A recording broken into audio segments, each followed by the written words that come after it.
What does he do with it? He's going to hold it so that everybody can hear the ceremonies. Hey guys, how are you?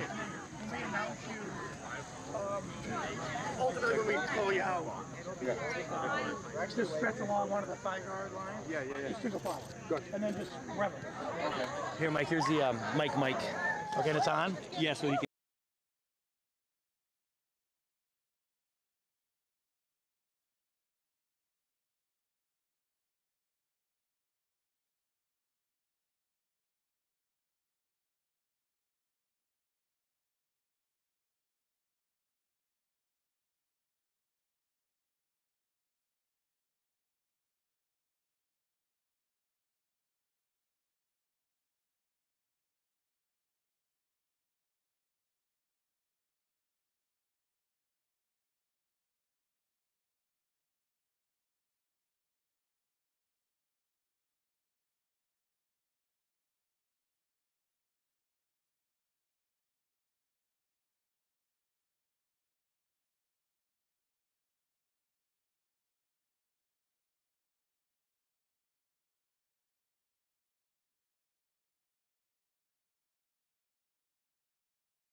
This event, the 22nd Annual Wyndham Keen Vintner Memorial Soccer Jamboree, is to commemorate the lives of 3 of Wethersfield's finest citizens, David Wyndham, Dick Keen, and Jeffrey Vintner, who tragically were lost on September 11th in the World Trade Center 23 years ago. Today we join in what is a celebration, remembering the remarkable people tied to our town and the sport of soccer, but to all those lost and affected by the tragedies that occurred on September 11th, 2001. Before we begin, I would ask that all who are able to please stand, remove their hats, and join us in Honor America with the singing of the national anthem by Jacqueline Coffey, daughter of Sarah Winton Coffey.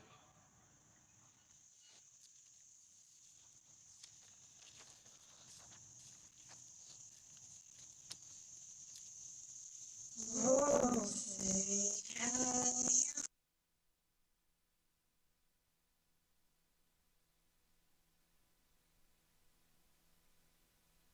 what so proudly we hailed at the twilight's last stripes and bright stars through the perilous fight, o'er the ramparts we watched were so gallantly streaming, and the rout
Emily Coffey recites the Pledge of Allegiance.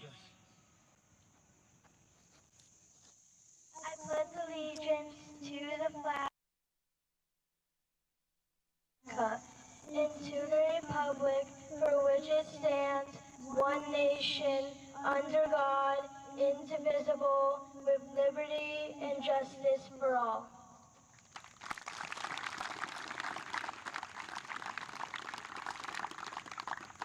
Thank you, Jacqueline and Emily.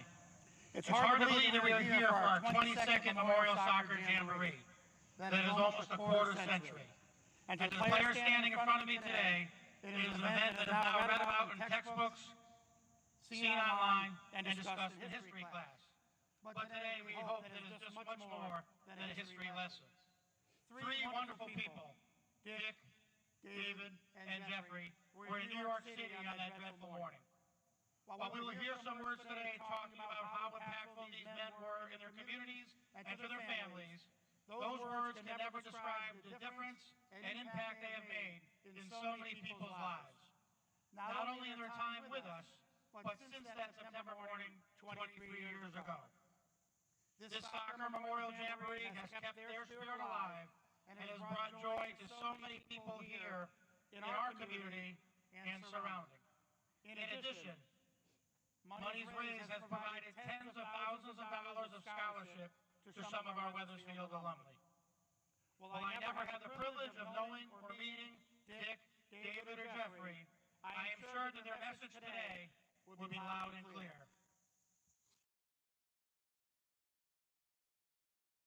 To love the ones you are with. Don't miss out on opportunities. Cherish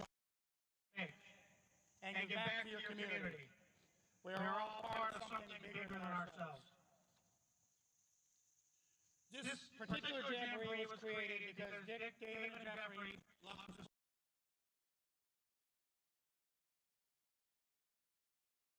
opportunity to participate in something they enjoy and reflect on what's important. While today looks like soccer and profound. I would like to turn the microphone over to the Jamboree Planning Committee Chair, Paul LaPierre, as he would like to recognize who were involved in putting this event together. Thank you, Mike, and good morning, everyone. I am once again extremely honored to be the chair of the Winton Bean Bittner Keene Memorial Soccer Jamboree. On behalf of the Planning Committee and our WHS boosters, I'd like to welcome all of our participants and guests here today. It's hard to believe that it will be 23 years ago this month the horrific acts of 9/11 took place in New York City. It was on this day 3,000 people lost their lives, 6,000 more were injured, and countless more lives spanning 90 countries were forever changed. This 22nd annual Winton Keene Bittner Memorial Soccer Jamboree memorializes 3 Wethersfield residents who were taken too soon from their families in our community on September 11th, 2001. David Winton, Richard Keene, and Jeffrey Bittner were all linked by the common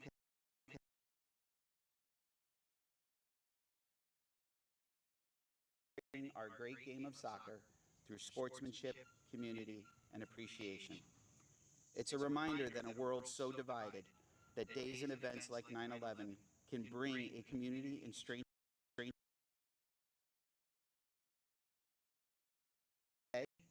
as well as future generations who will play here in the future.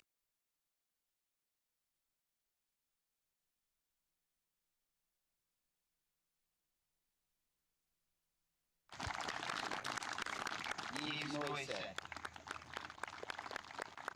Sal LaRosa,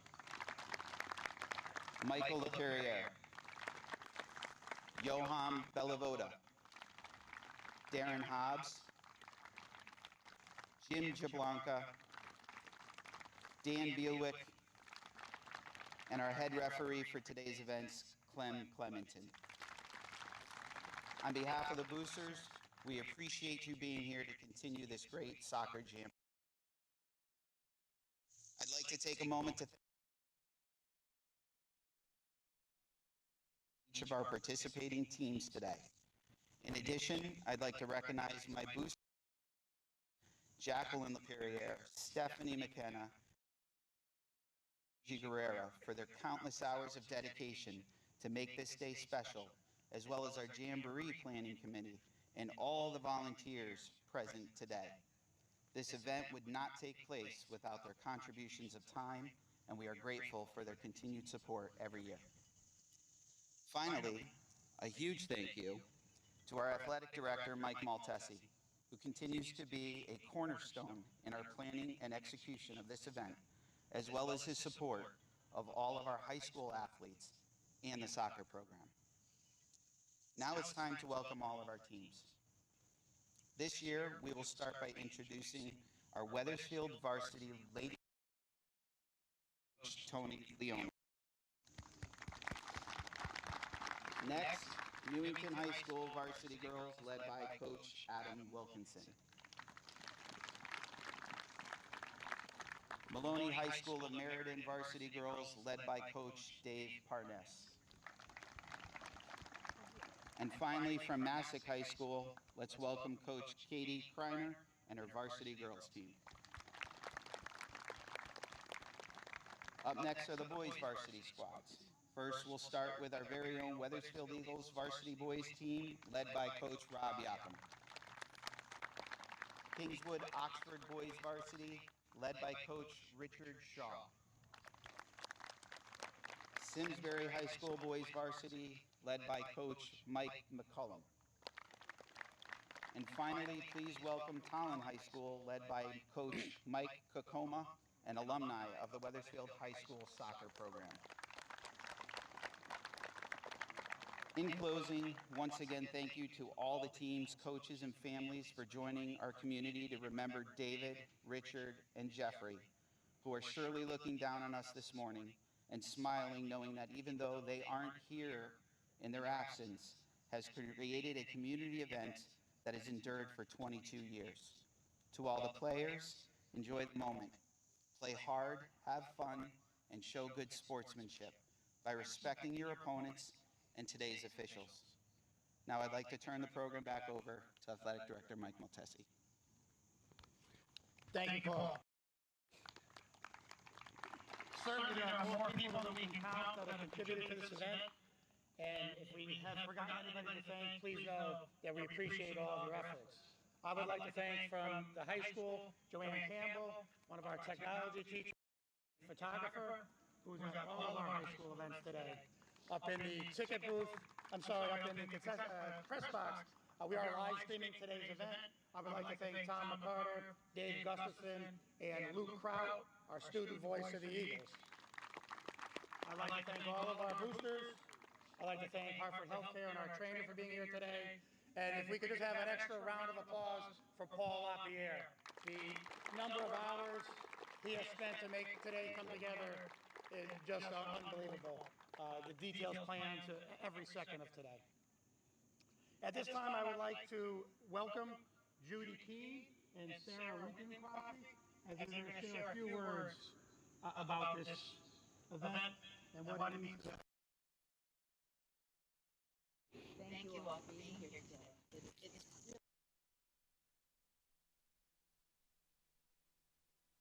So many years later.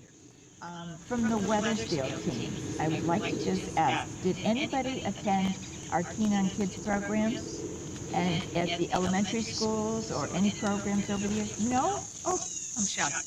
Okay.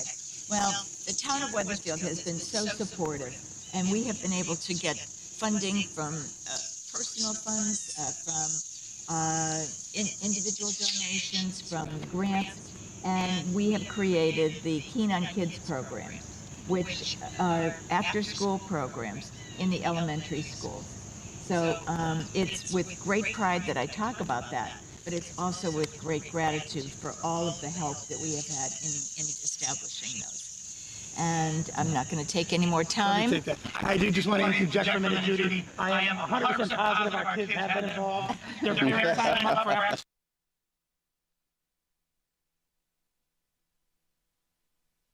Okay, after-school program. Who's going to go on after-school programs?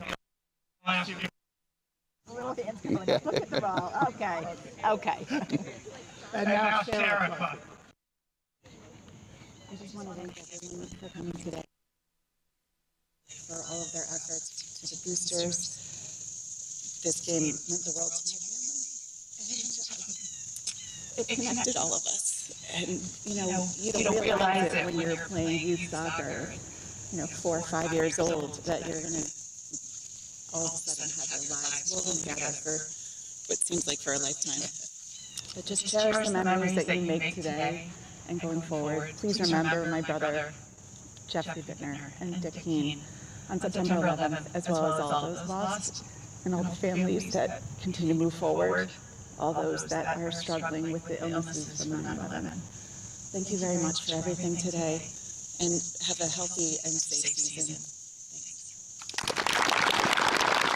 Thank you, Sarah. As our visiting teams are here, we welcome. And Simsbury, you can see how much it means to our town, and we have a very supportive community. We'd like to thank Mayor Kenny Lesser for being here and supporting as well. And as we look to finish up our opening ceremonies, I would like to welcome back Emily and Jacqueline, nieces of David, as they will perform God Bless America.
And now on to soccer. Each team today will play a total of 3 30-minute games in round-robin format, alternating between the women's and men's teams. Games will take place on both Catone and the Chico Field. Game time today about 2 o'clock. We welcome all of our teams to have lunch with us here up by the concession stand. We'll begin on Catone Field with Wethersfield versus Newington, and on the Chico Field, Maloney versus Masuk. And I leave you today with these words from Rudy and Giuliani, just a short time after those events in New York City. The attacks of September 11th were intended to break our spirit. Instead, we have emerged stronger and more unified. We feel renewed devotion to the principles of political, economic, and religious freedom, the rule of law, and respect for human life. We are more determined than ever to live our lives in freedom. And almost 25 years later, I do believe we are stronger. Please cherish everything that you have. Have a great day. And remember, support and respect one another. Thanks again.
Tom, mic test 1 2. Tom, mic test 1 2. Dave, mic test 1 2. Dave, mic test 1 2.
Tom, mic test 1 2. Tom, mic test 1 2. Dave, mic test 1 2. Dave, mic test 1 2.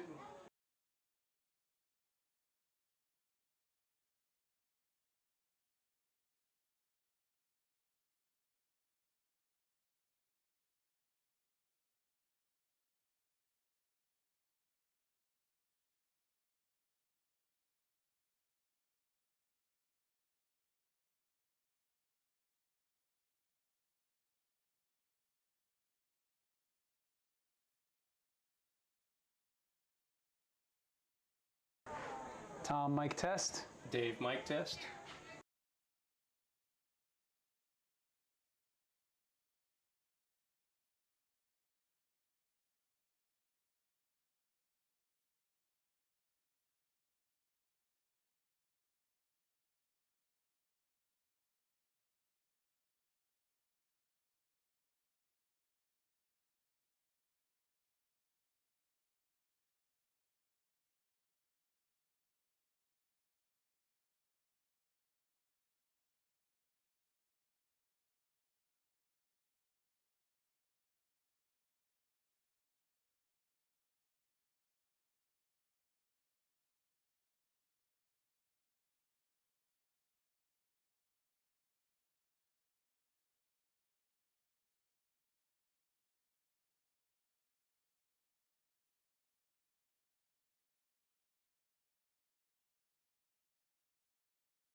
First contest of today's game will be Wethersfield Girls Soccer versus Newington.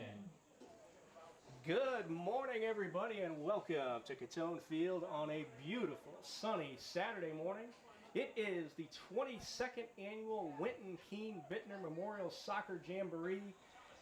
4 teams on the girls' side, 4 teams on the boys' side, each playing 3 games. Wethersfield will be on Catone, and kicking off first are the Wethersfield girls varsity Eagles in the light blue shirts, taking on a familiar rival in Newington. 2 schools separated by less than 5 miles, conference rivals. And this is more than just familiarity, it's a family affair in this one. Wethersfield senior Bryn Wilkinson, the daughter of Newington coach Adam Wilkinson. Her older sister Cam is a junior now at the University of Hartford, one of 3 Wethersfield alums on the Hawks roster for 2024, along with junior Andrea Buzas and sophomore Kathleen Brush. So Wethersfield in the light blue, going right to left as you watched this morning. Newington in the pink, going left to right. It is a shortened, abbreviated format, 30 minutes for each game, running clock. The Eagles girls take on Newington in this one. They're back on the field at 11:40 to play Maloney, and then they close out here on Catone at 12:50 against the Masuk Panthers. Boys will alternate in between there. Boys are up first at 11:05 against Simsbury, back at 12:15 against Kingswood-Oxford, and then the boys' final game is the last one of the day, 1:25 p.m. against the Tolland Eagles. And we are going to be here for the whole thing.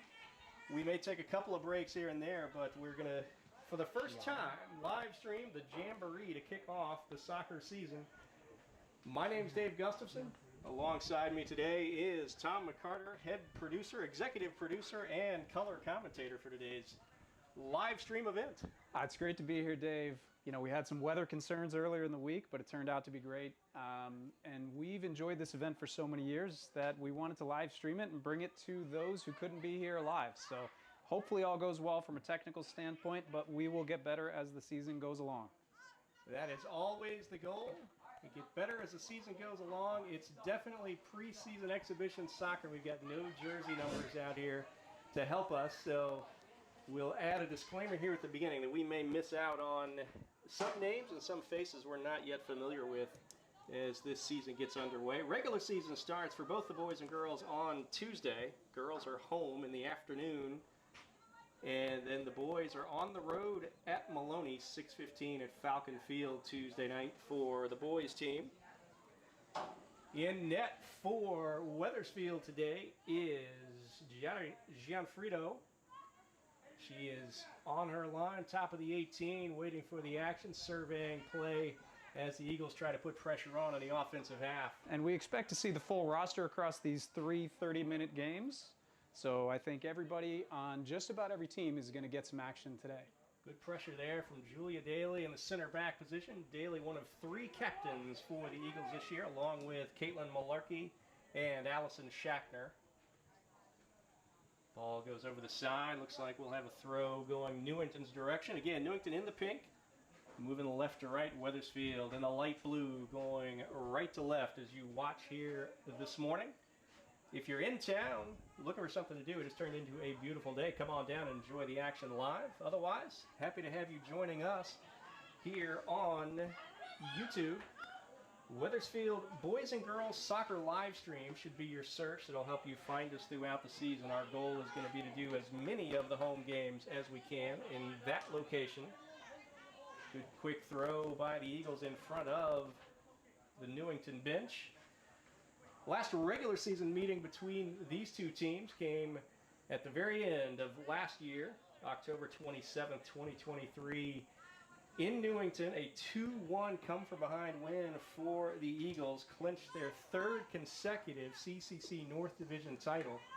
This has been one of the more successful runs in program history the last few seasons under Coach Tony Leone. Whistle blows. We've got an offside from the far side official. Ball will go to Newington.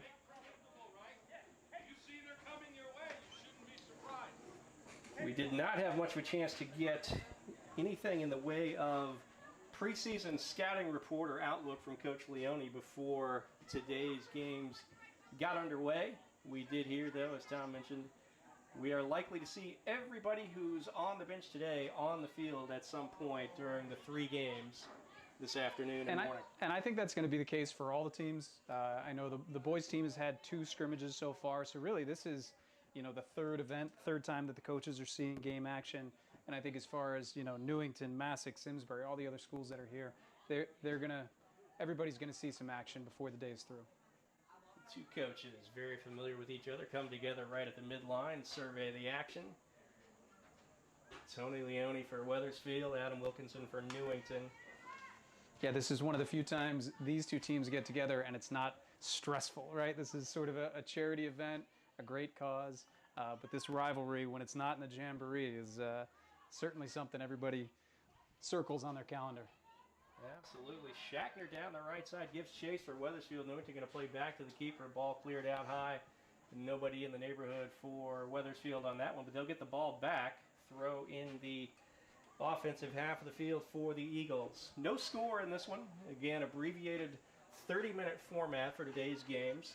We're about 6 minutes into this one as the ball rolls into the box. Going to be scooped up just outside the 6 by the Newington keeper. High ball toward the center circle. Wethersfield looks to find it. Newington heads it backward for them.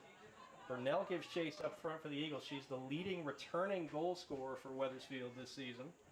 Junior Alana Burnell will certainly be, one would think, a featured part of the attack up front this season.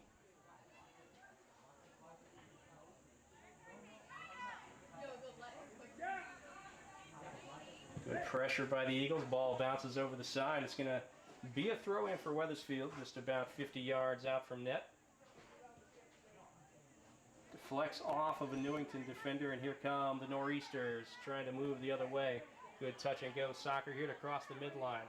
Newington down the middle, through ball, gets past Bella DeStefani out on a quick attack at the top of the 18. Nice job by Jean Frito there to get out and thwart that potential shot. We're about 7 minutes into this one. No score. Wethersfield against Newington. Newington in there.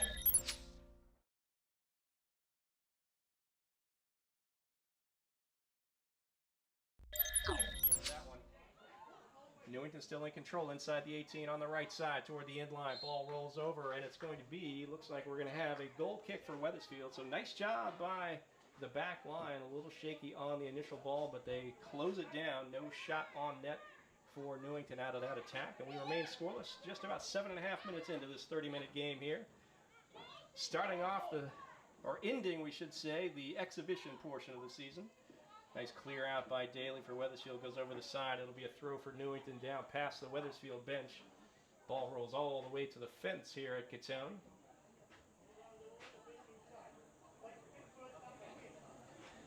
Talked about the last several seasons in the Tony Leone, really the second run for Leone here as Wethersfield's girls varsity coach. Last 5 years, 56 total wins. That's the second best 5-year stretch in Wethersfield girls soccer history. You have to go all the way back to 1991 through 95 when the program had 62 wins and won a state title in that stretch. Dave, you are in mid-season form with the research and the statistics. We have quality crack research staff at our disposal. Got to say, the CIAC, I'm going to complain for a second about their redesigned website. Harder to find historical information than what it used to be. Luckily, we had collected quite a bit over the past few seasons. Our 5th season now together doing these live streams. First time we've done the Jamboree, and first time we've done it with a new setup here that we're trying out really for the first real test run, brief test run Tuesday. Oh, great ball. Ball ahead. Shackner's got a beat on this one down the right side. 3 defenders back for Newington. Shackner's going to settle just outside, inside the 18 she goes. Now back outside toward the corner. One-on-one defensive effort from Newington. Really good. Left-footed ball by Shackner.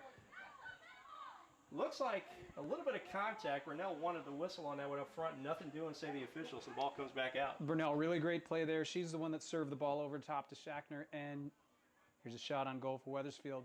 Burnell hustled all the way up and was the one in the box in case Shackner was able to get that ball across. Nice quick poke from about 35 yards out. One hops to the keeper there. Newington escapes. Still scoreless in this one. We're at about the 20-20 mark. Again, 30-minute running clock. A shortened game. Wethersfield will play 3 of these for the girls here on Catone, interspersed with 3 for the boys. Down the left side, looks like Malarkey gives chase just outside the 18. Knocked out of there by Newington. It's going to stay Wethersfield ball in the attacking third. So good pressure here from Wethersfield on the offensive side these last couple of minutes. Dave, I'm 0 for 1 on my first replay. That was I tried one in the middle there, but just bear with us. We're learning some things, testing some features out. I think, well, I shouldn't say people are just happy to hear us, because I'm not sure that's really true. But don't know how many repeat listeners we have. And if we have listeners and they are trying to hear us, at least you don't have to crank your volume up to 95 to actually hear the audio. Corner kick here for the Eagles. Corner kick, first set piece of the morning. Looks like Sapala lining up to take it. Hard to get used to saying morning soccer here. True. Sapala had one of the 2 goals for Wethersfield in that regular season ending game that clinched the CCC North title back at the end of 2023. Line drive, one hops toward the top of the 18. Daly up there tries to settle. Newington going to clear it out. On the sideline, DeStefani with the pressure. Nice takeaway. Beautiful play by DeStefani. Ball goes back and forth. Newington going to try to clear. Good pressure from Hobbs. Left-footed ball from Sapala. Sends it up. Burnell now. Quick touch soccer. Burnell gets knocked off. Wethersfield going to take it over. Wethersfield definitely the aggressor. Possession more in the Eagles' offensive half as they go right to left here in this one. Light blue is the color for the Eagles today. Newington in pink. Newington trying to clear. Good pressure up front. Stephanie's going to get to it right in the center circle. Goes to the far sideline. We've seen DeStefani in years past play a little bit of left outside back and even some left wing. Looks like she's slotting in where Lauren Darrell was last year for the past few years, actually. And we talked about the family affair with this one. How about the Darrell family? Big week for them. Lauren played her first game at Springfield College, and RJ, now a senior at Emmanuel, is one of the captains on that crew. So interesting. Different to not see Rick patrolling the sidelines with his camera, but he's got plenty of other soccer to photograph right now.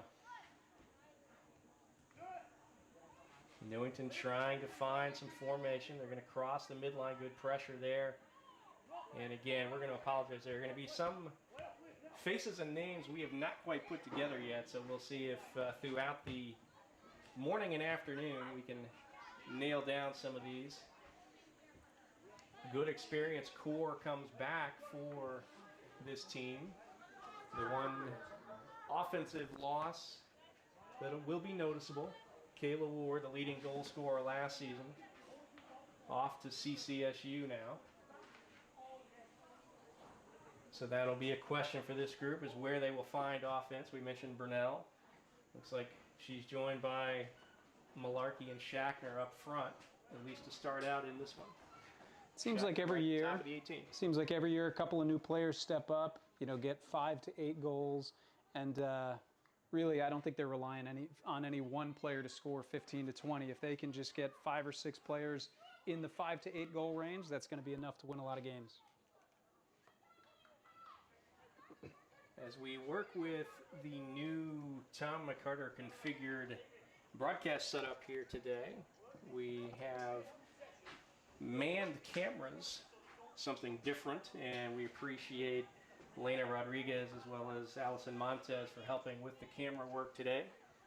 Going to try to keep up with and also bring you closer to some of the action than what the automated camera is able to do. Love the quality of that when we have to use it, but if we can keep up with this, we think it will create a better experience for the home games that we're able to live stream this year. Shackner lays the ball off, looking for Hobbs, overlapping run. It's going to get over the end line, and it'll be a goal kick for Newington. Looks like Shackner switched over to the near side now. She started on the right, but Coach Leone has flip-flopped his wings, trying to get a different look here.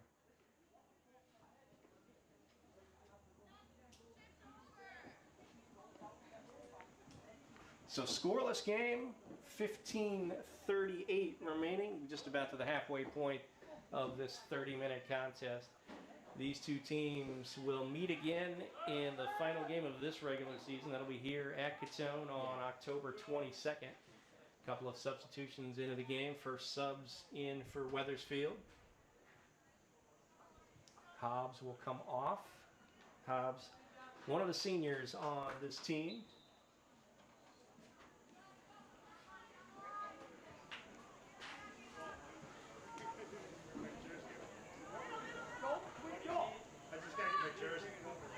Throw in on the far side. Wethersfield trying to find a shot opportunity on goal.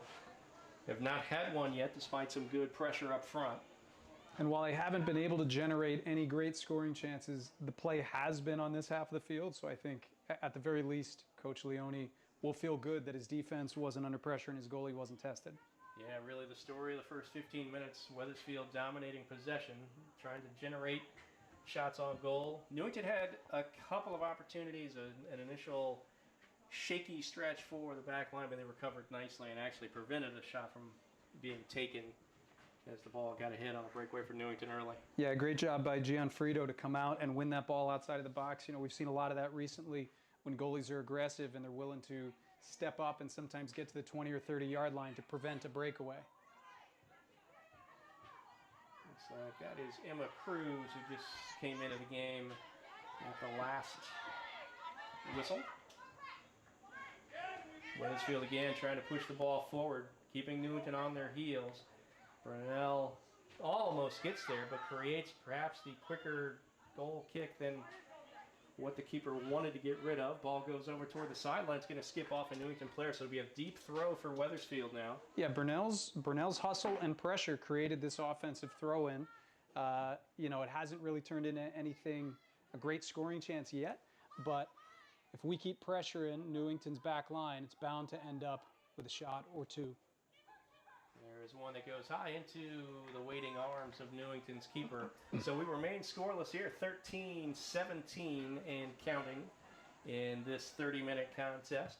Right now over on DeChico, the other girls teams in this Jamboree, Maloney and Masuk, are squaring off over there. We'll do our best to keep up with the crosstown scoreboard, not the out-of-town scoreboard on this one, but down the road scoreboard. We'll do our best to keep up with the other games that are taking place as that ball goes over the sideline just past the Newington bench, and Newington will take the throw.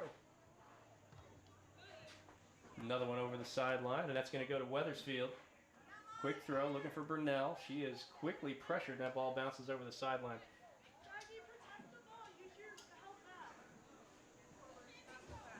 So good early action. This is, again, the first of 6 games that will take place today. We're going to be here for all of them, assuming we don't get a power surge that takes us offline, or we don't get laryngitis, in which case we would probably just keep showing the video anyway. So if you found us and you want to stay for the other games today, this is the first of 3 for the Wethersfield girls. The Wethersfield boys will alternate and also play 3 30-minute games here today on Catone Field. Nice ball played. Hey, gets over Brunel to the center circle. Newington going to win it.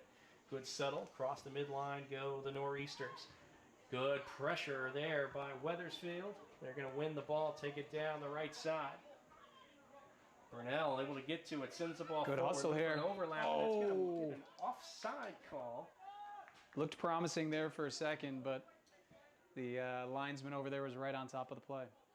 And as we hit the 11:30 mark in this one, we're going to have some substitutions, including a keeper change for Newington.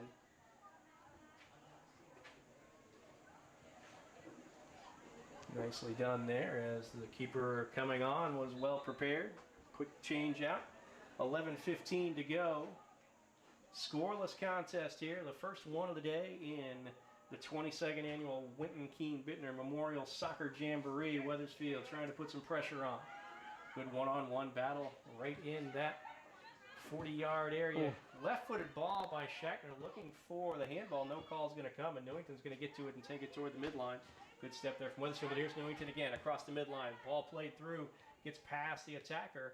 One-on-one now to Stephanie's going to be able to clear it, and knocked away by Newington. Let's see if it ricocheted. It did not. That's going to go Wethersfield way on the throw in front of the Eagles bench.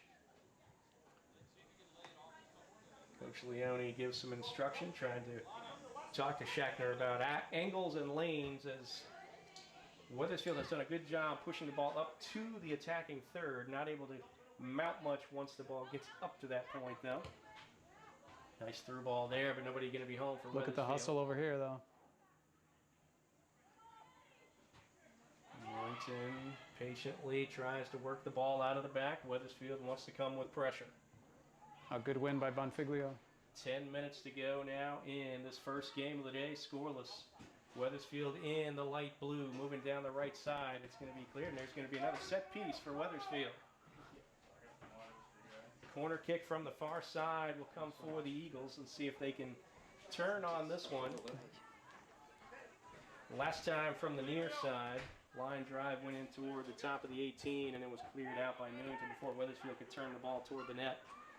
Here is high ball played in toward the 6. It rolls, and that looked like, couldn't tell if that was deflected or went off the crossbar, but good opportunity. Wethersfield to Daly going to let one fly. That's going to go high and over the goal through the football upright. So better execution there as Wethersfield gets the 3 points in the football.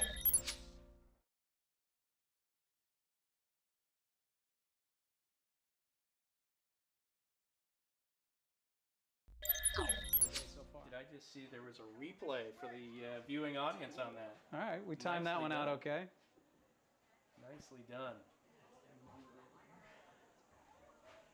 So the best chance of the day for Wethersfield gets denied by Newington. We are scoreless still as we come down to the home stretch of this one. 8:45 remaining.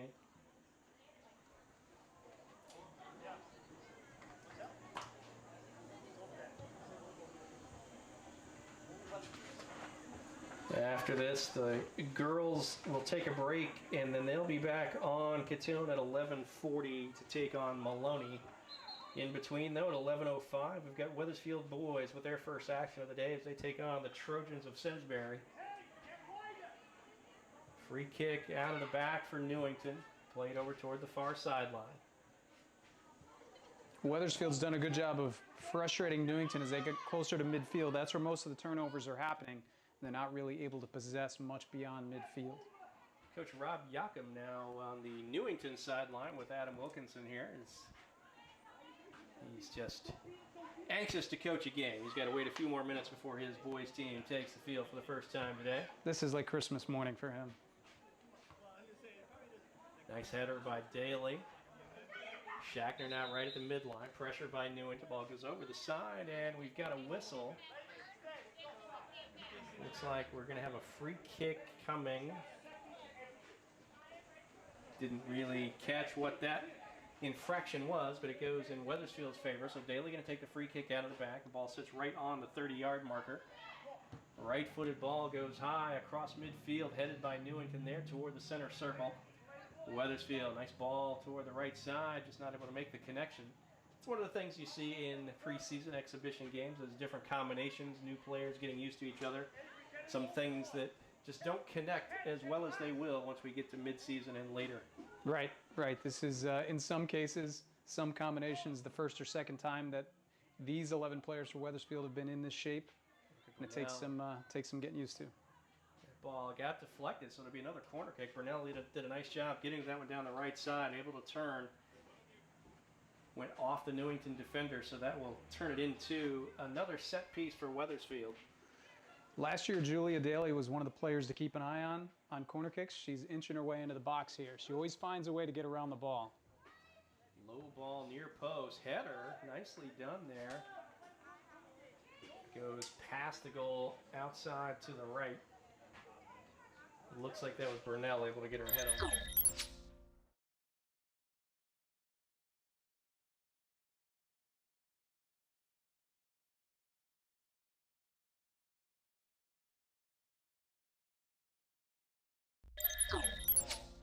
Just a bit wide. We remain scoreless, under 6 minutes remaining in this first game of the day. Newington in pink going left or right, trying to mount an attack. Wethersfield going to take that ball away. Stephanie to Daly.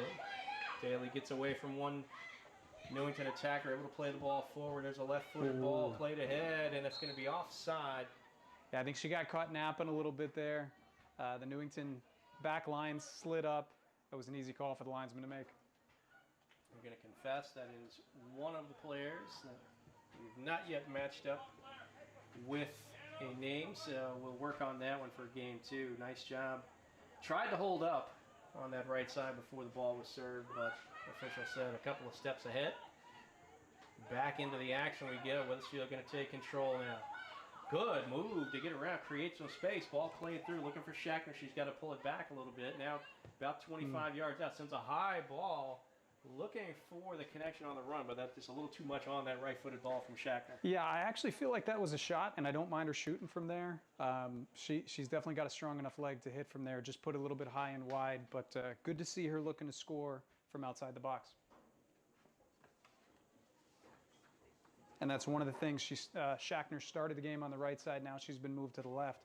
As a right-footed player on the left side, she's going to like cutting in and shooting just like she did there. Shackner unofficially 1 goal last season. She's definitely going to be looked on to up that production this season as one of the senior leaders and captains on this squad.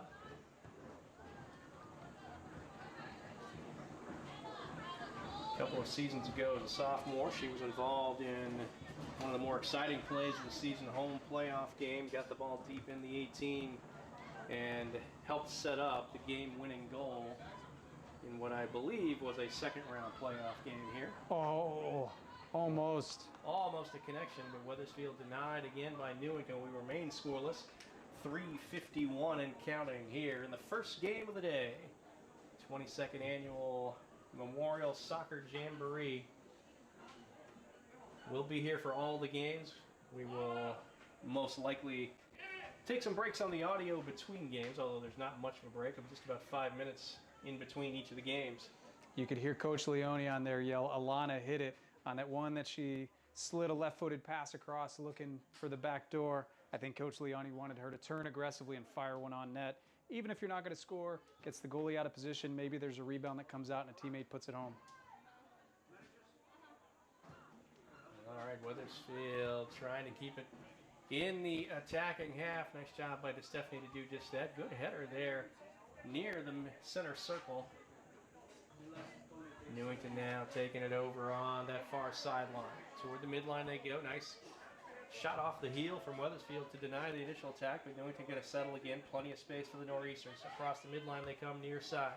Back toward the circle. Looks like Emma Cruz there for Wethersfield. Plays the ball through. Shackner trying to chase it down. So is Burnell. She's going to have a chance on it, but the ball's going to roll over the end line. So good through ball. Cruz played the ball to where she hoped somebody would land. Shackner and Burnell both on the attack, but unfortunately neither one able to get there. Good angle on the pass, just hit it a little bit too firm, and Shackner and Burnell were not able to catch up to it.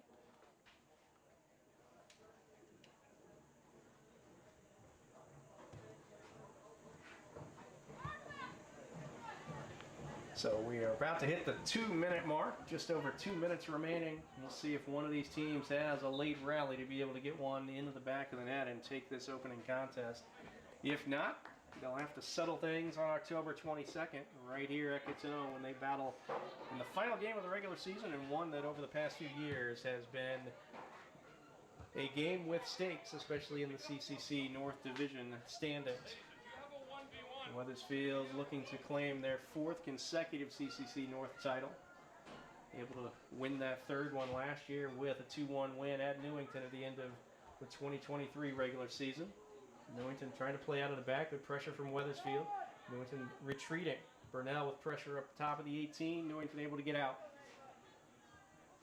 Ball goes over the sideline, so Wethersfield will get a throw. Oof. Minute 20 remaining. Throw comes in, ball high on that far sideline. Good turn there. Ball goes in. 2 defenders quickly pounce on that one for Newington. Wethersfield still trying to maintain control, but there is a turn by Newington. Across the midline come the Nor'easters, but Daly's going to be there to meet it for Wethersfield. Under a minute to go, as you may have heard from Voice of the Eagles PA announcer Luke Kraut here for his senior season behind the mic. Newington with an opportunity. There's a shot on goal. It's going to go wide left. Wow, an open net opportunity. Gianfrido didn't seem like she had much of a chance as Newington got a breakaway, but the ball goes wide left. So we remain scoreless 30 seconds.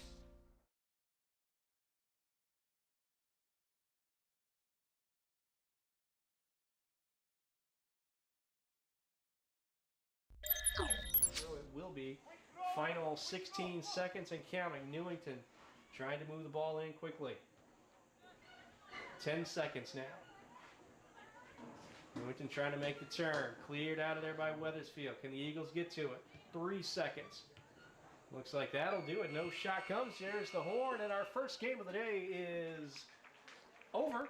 Newington Wethersfield girls tie in a scoreless match to begin the 22nd annual Winton Keene Bittner Memorial Soccer Jamboree. Final score of the first match, Newington 0, Wethersfield 0. We're going to take a quick break after Tom gives us some thoughts on this one. Yeah, Wethersfield dominated play for about 29 minutes. There was a breakaway that Gianfrido came out and broke up nicely, but man, that chance that they just gave up in the final minute, despite dominating the possession, a little bit lucky that that ball squeaked wide of the left post there. All right, so game 1 of 6 is a wrap. Scoreless tie, Newington Wethersfield girls. Next up, in about 5 minutes, it's the Wethersfield boys and their first action of the day. They will take on Simsbury. We'll be back in less than 5 minutes.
Now playing on Catone, Wethersfield Boys Soccer versus Simsbury, and playing on DeChico, Kingswood-Oxford versus Tolland.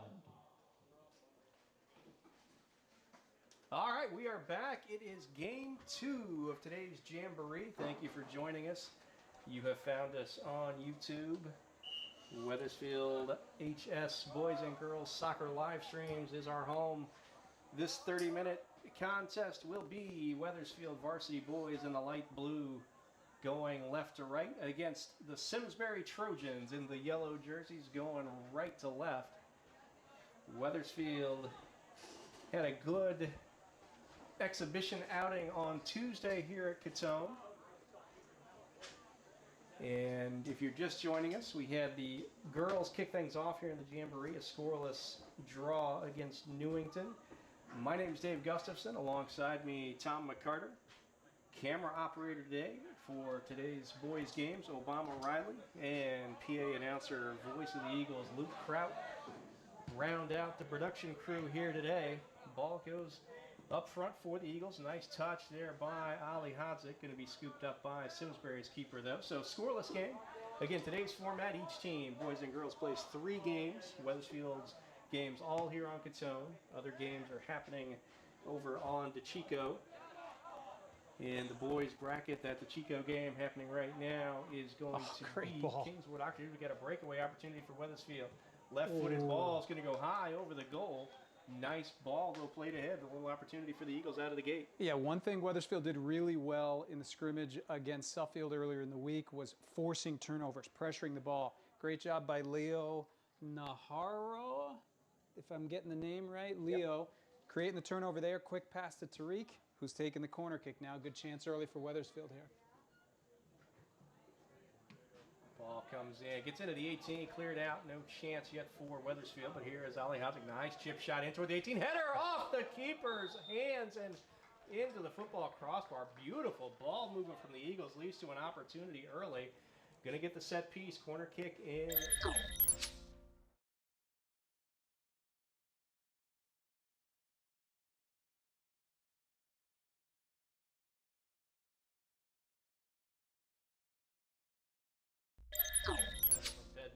Here comes the corner kick, goes all the way through, headed by Simsbury. Going to come out of there, looks like that is Leo Naharo. Played ahead now, Eagles still on the attack, trying to move the ball, keep something going. Gets away from Fraga there, Simsbury going to take over. Trojans in the yellow, going right to left. Down the right side they come. Look at Julian Couillet get to that ball, and he's going to shield. It's going to go over the end line. That'll be a goal kick for Wethersfield keeper Nate Morris. Yeah, good job by Couillet there. That right wing for Simsbury, very speedy. Couillet played him perfectly, shielded him with his body. Goal kick for the Eagles. And we talked in that first girls game about some of the family connections here in today's Jamboree. How about our officiating crew for this game? Darren Hobbs, the near side AR. His daughter, Olivia, just played in the first game for the Wethersfield girls team. And on the far side, the AR is Michael LePerriere, member of the 2021 Wethersfield state title team and brother of WHS senior Gabriel LePerriere. It's good that Michael's on that side of the field so he doesn't have to make a tough call against his brother. Pedno with a nice clear. There's Hong now. Ball gets away from the Eagles. Simsbury able to take over. Play back they will. Trojans now trying to get out of trouble. Wethersfield trying to keep the pressure on. Tom, you have seen this team so far more than I have, so I'm going to look to you for some help right here. That is Damian Sardo. Yeah, a young offensive group for the Eagles here. You've got Fraga, a junior, Tariq, a junior. Here's Fraga pressuring the ball. Good job by the Simsbury goalie there. Fabi Bello, also a junior. Sardo, a sophomore. So, you know, a lot of inexperience up top, but I will tell you, they have moved the ball really nicely. Fabi Bello had 2 sweet goals in the scrimmage against Suffield. So, really excited about what this team brings offensively. And defensively, that's where they're veterans with Ramo, Nate behind him, Xander Hong, Julian Couillet.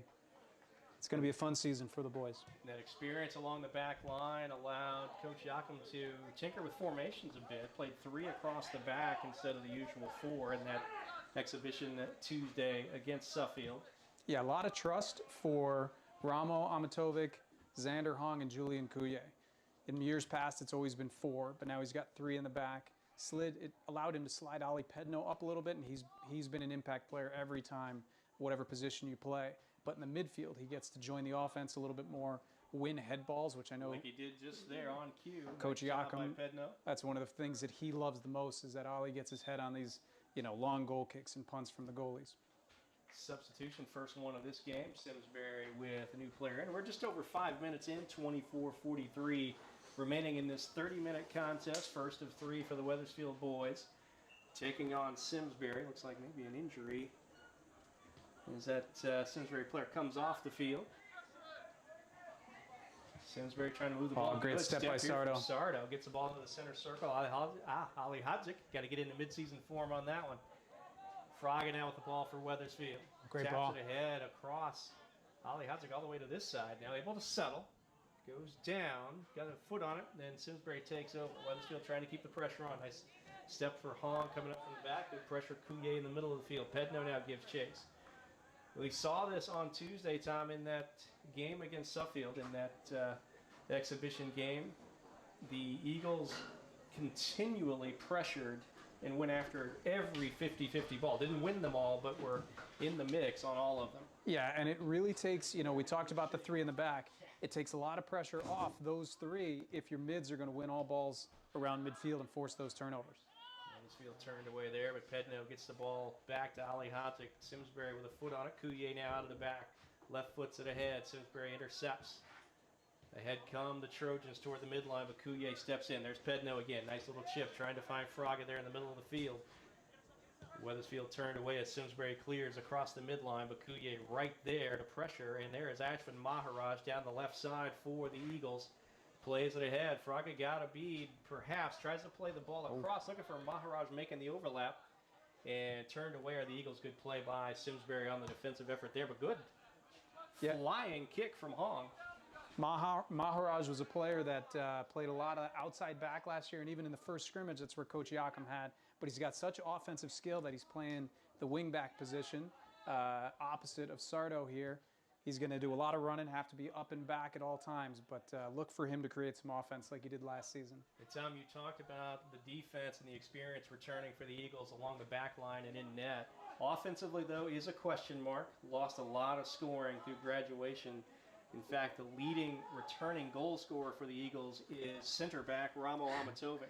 And I'm guessing the second leading scorer is defensive center midfielder Ali Pedno, probably. He is up there in the running. One of several players that had a couple of goals last season, but the big goal scorers, Sean Khan, Adnan Ali Hadzik, moved on after great WHS careers. And this team, what a ball. Look at that ball to Ali Hadzik. He one touches. He's going to get past the keeper. He does, but last second grasp there by the Simsbury keeper keeps this game scoreless. Nice ball played ahead, though, to Ali Hadzik. We're going to...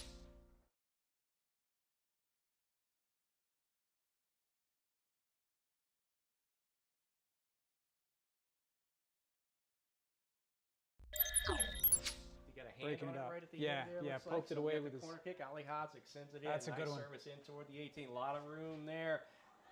Bang off the top of the crossbar. Simsbury was looking for an offside call there on Coulier, so he was able to get to it, but the ball goes off the crossbar after the initial save. Good pressure, though, by the Eagles on these corners. Great service ahead from Ali Hadzik out of the corner there. Now here come the Eagles again, trying to keep pressure on.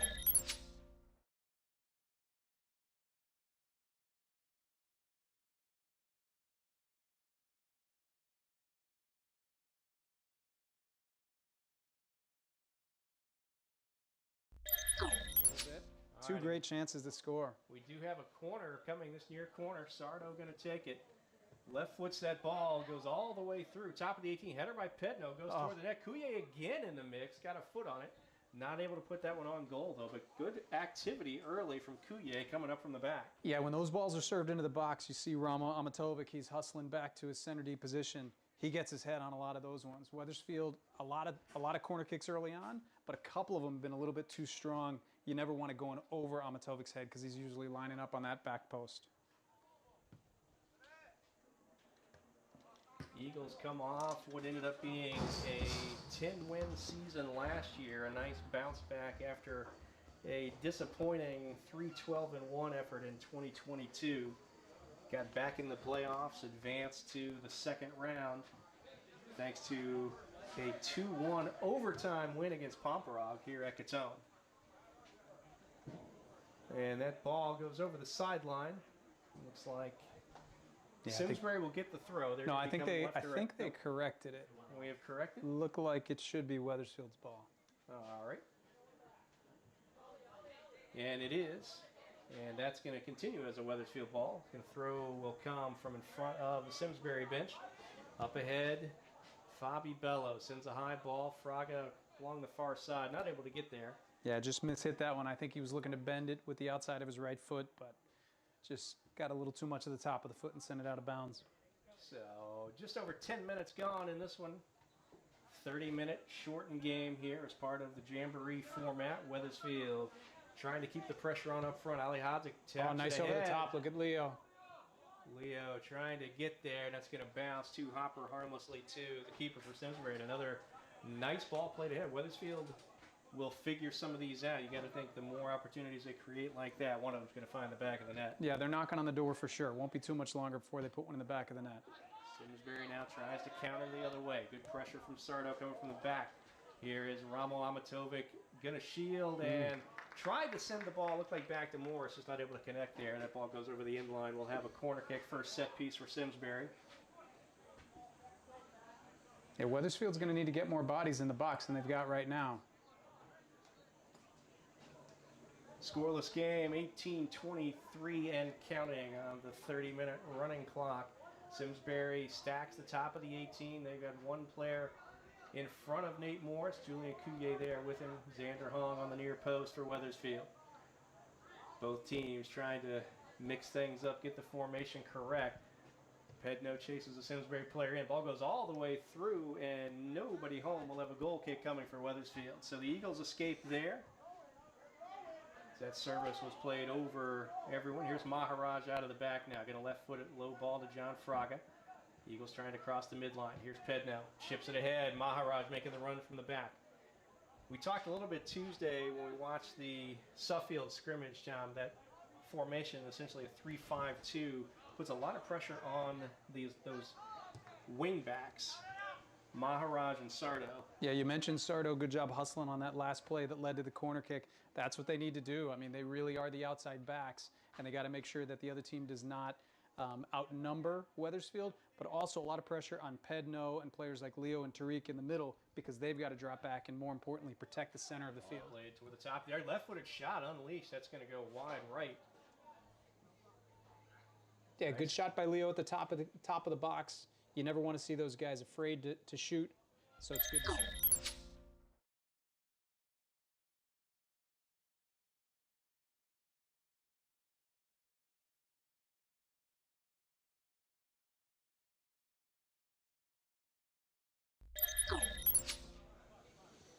That's another one of those that a miss in preseason.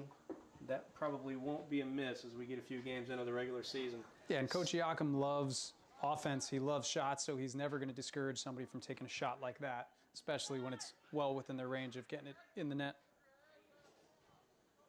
We talked about Coach Yakum entering his 25th season here at the helm for Wethersfield. 281 career wins, 21 playoff appearances, and of course the 5 state titles for Yakum in what has been an amazing era of soccer for the Eagles. Sardo now taps the ball. What a ball. What a through ball. Got Fraga on that left side. He's going to let it go. Good play by the keeper. Diving save. Wethersfield tries to get to it, but Simsbury clears. There's Coulier to try to keep the pressure on. Sends it forward. Nobody going to be home there. So one of the things that if you listen to Coach Yakum, we mic'd him up a couple of years ago. He always talks about diagonal ball. And Damian Sardo was injured all summer long, but he came to the games and he sat on the bench. So every time we talked about diagonal balls, I'd turn to him and ask, hey, you get that because you're going to be one of the guys that's going to play it. And that was a beautiful diagonal ball. Fraga was anticipating it, made the right run. Great chance for the Eagles. Good save by the Simsbury keeper.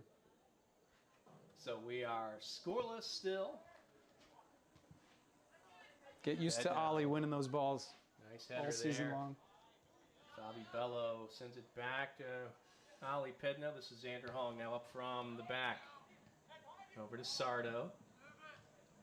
Looking for Bello inside the 18, surrounded by yellow shirts. Their ball gets away. Simsbury trying to clear.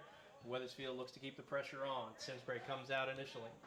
Quick touch, good pressure from Amatovic. That ball gets out though, and now Xander Hong, the only player back on the defensive side for Wethersfield, but Nate Morris there to scoop the ball up, and we've got a whistle. It looks like we're going to bring it back for a free kick here in this half of the field. Missed what the infraction was. Yeah, it looks like something happened behind the play. A Wethersfield player fouled a Simsbury player, but they were going to let the play continue because it looked like a promising chance for Simsbury. So clock continues to run, 14:25 and counting in this one, scoreless still. And we've got an injury on the field. Simsbury coach Mike McCullough going to head out to check on that one. I think the last time these two teams played in the preseason was a couple of years ago, and there was a Simsbury player who broke his collarbone in the scrimmage and was out for the season. So, you know, let's hope this player's not hurt too badly, but man. This one doesn't seem that serious, but yeah, that was the kind of injury you never want to see. That was the last meeting in exhibition, last regular season meeting between these two. That was a good one. You might remember, Tom, 2021 here at Catone, September 30th. It was senior night in that 2021 season. The game was scoreless up until the final minute when the Eagles mounted an attack that led to a header goal by the lone junior on senior night. Thomas Brodowitz got the goal. It was a 1-0 Wethersfield win in what would be a championship season for the Eagles in 2021. This one is scoreless, 13:20 and counting here. 30-minute contest here in the Jamboree. This is the first of 3 for the Wethersfield boys. We kicked things off earlier with the Wethersfield girls playing to a scoreless draw against Newington.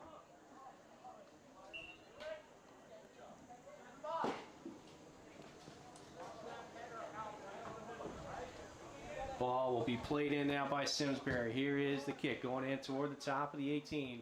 Headed by Kuye. It goes to the left side, and nobody's going to get to that one as it goes over the side. I think it's going to stay on this end of the field. Nope. I don't know. I can't tell if we're pointing direction or we're pointing for the subs. We don't have Simsbury roster, and the players aren't wearing numbers, but family friend Ryan Goodwin checking into the game. All right. And for Wethersfield, we're going to get Gabriel LaPerriere and Cam Sharkovich at the next opportunity for the Eagles. Coach Yakum greets the injured Simsbury player. Looks like he's going to get a visit from the trainer. And one of the things we talk about, the first 2 players for Wethersfield to come out are those 2 outside wingbacks that do a lot of running, Damian Sardo and Ashvin Maharaj.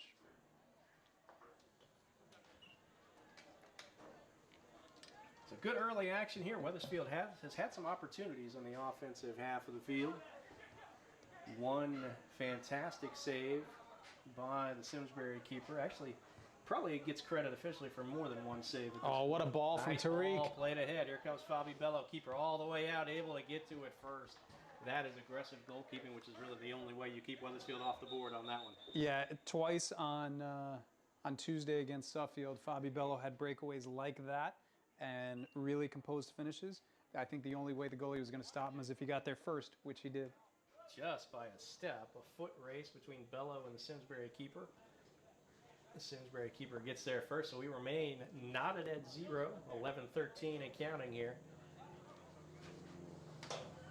First game of the day for the Wethersfield boys who are in light blue. They are going left to right. Simsbury in the yellow going right to left. Sharkovich will line up to take the throw in front of the Eagles bench.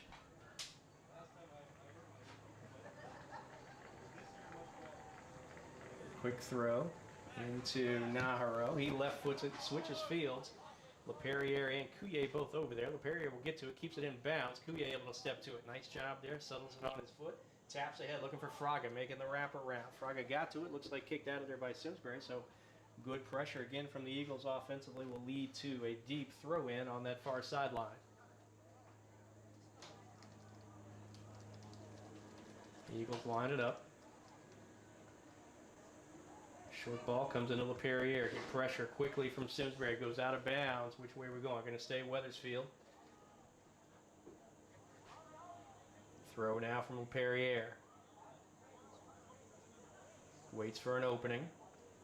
Goes over the first round of players into the second wave, and that ball's cleared out of there by Simsbury. It'll stay Wethersfield ball a little farther toward the midfield line for this throw.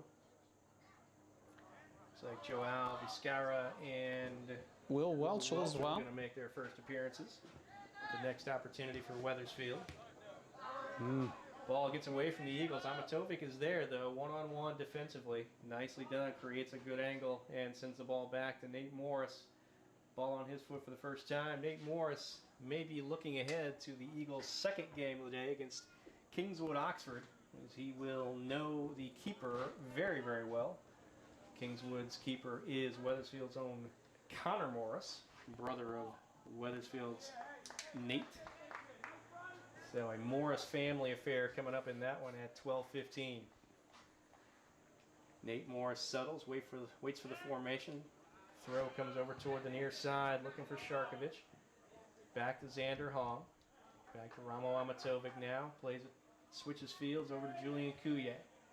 Up to Gabriel LaPerriere. Wethersfield trying to make the turn and make something happen offensively. Here's LaPerriere across the midline, sends the ball through. Nicely done. Fabi Bello, and defensively well done there for Simsbury. They were able to clear and thwart the initial attack, but Wethersfield has a deep throw. We've got a bunch of subs in. Yeah, it looks like Chris Oxtolas and Caden Sharkovich also entering the game as well. So Wethersfield gets some fresh faces out onto the field for action in this one. 8:25 and counting. Scoreless game, Wethersfield Simsbury in the 22nd annual Winton Keene Bittner Memorial Soccer Jamboree.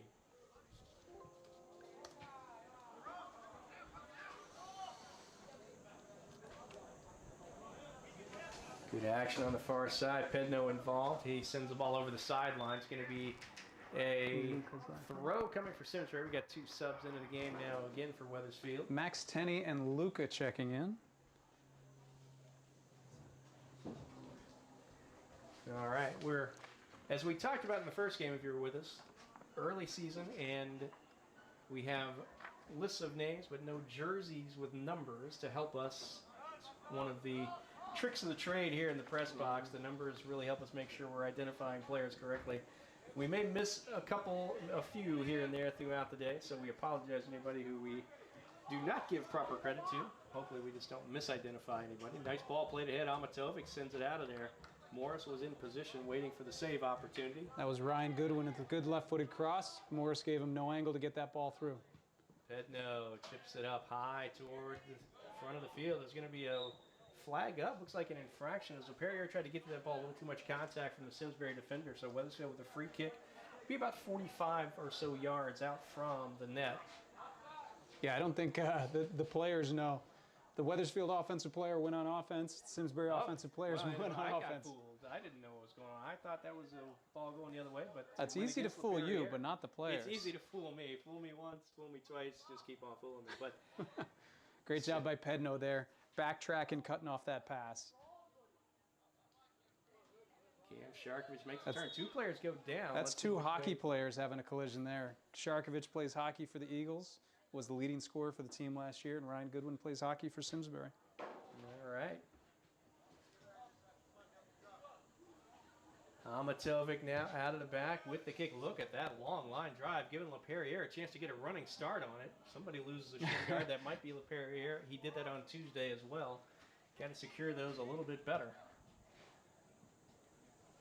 LaPerriere with a nice cross into the 18. There's great ball. Opportunity up front, but the Simsbury keeper able to get to it first.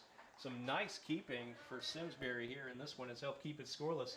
As we are under 6 minutes to go, 5:50 and counting, scoreless game. Simsbury in yellow, Wethersfield in the light blue.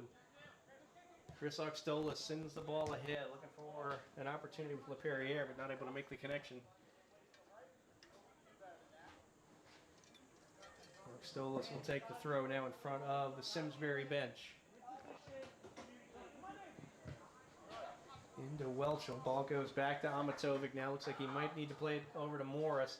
Goes far side instead.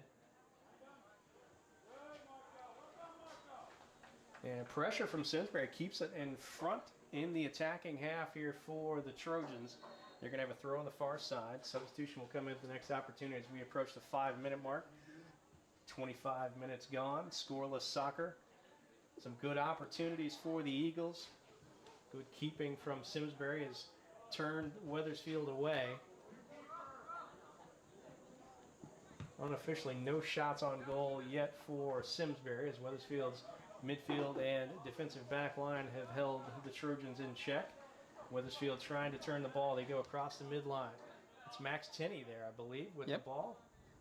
Sends it over. Ali Pedno trying to win it. Simsbury comes out of there with it. Short ball played.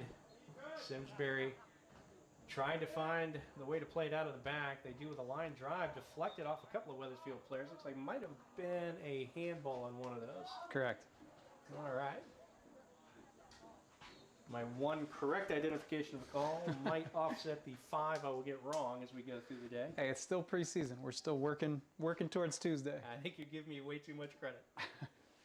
Just about 4 minutes remaining in this one. First game of the day for the Wethersfield boys. 2 more after this one. Kingswood-Oxford at 12:15, and then they finish out this Jamboree with Tolland. An Eagles versus Eagles matchup at about 1:25 this afternoon. In between there, Wethersfield girls are back on Catone 2 more times. They follow this one with a game against Maloney, and then the girls' last game of the day will be against Masuk. And out of the shrubs comes the throw for Simsbury. High ball goes in toward the top of the 18, headed toward the goal. It's going to go harmlessly to the right side. It was like Field of Dreams there for a second. It really was. If you build it, they will come. And almost an opportunity on goal for Simsbury, but it goes wide right. Looked like Nate Morris was well positioned for that one had it gone on goal. But it will lead to a set piece. Corner kick now for Simsbury. Scoreless game. Just about 3 minutes to go.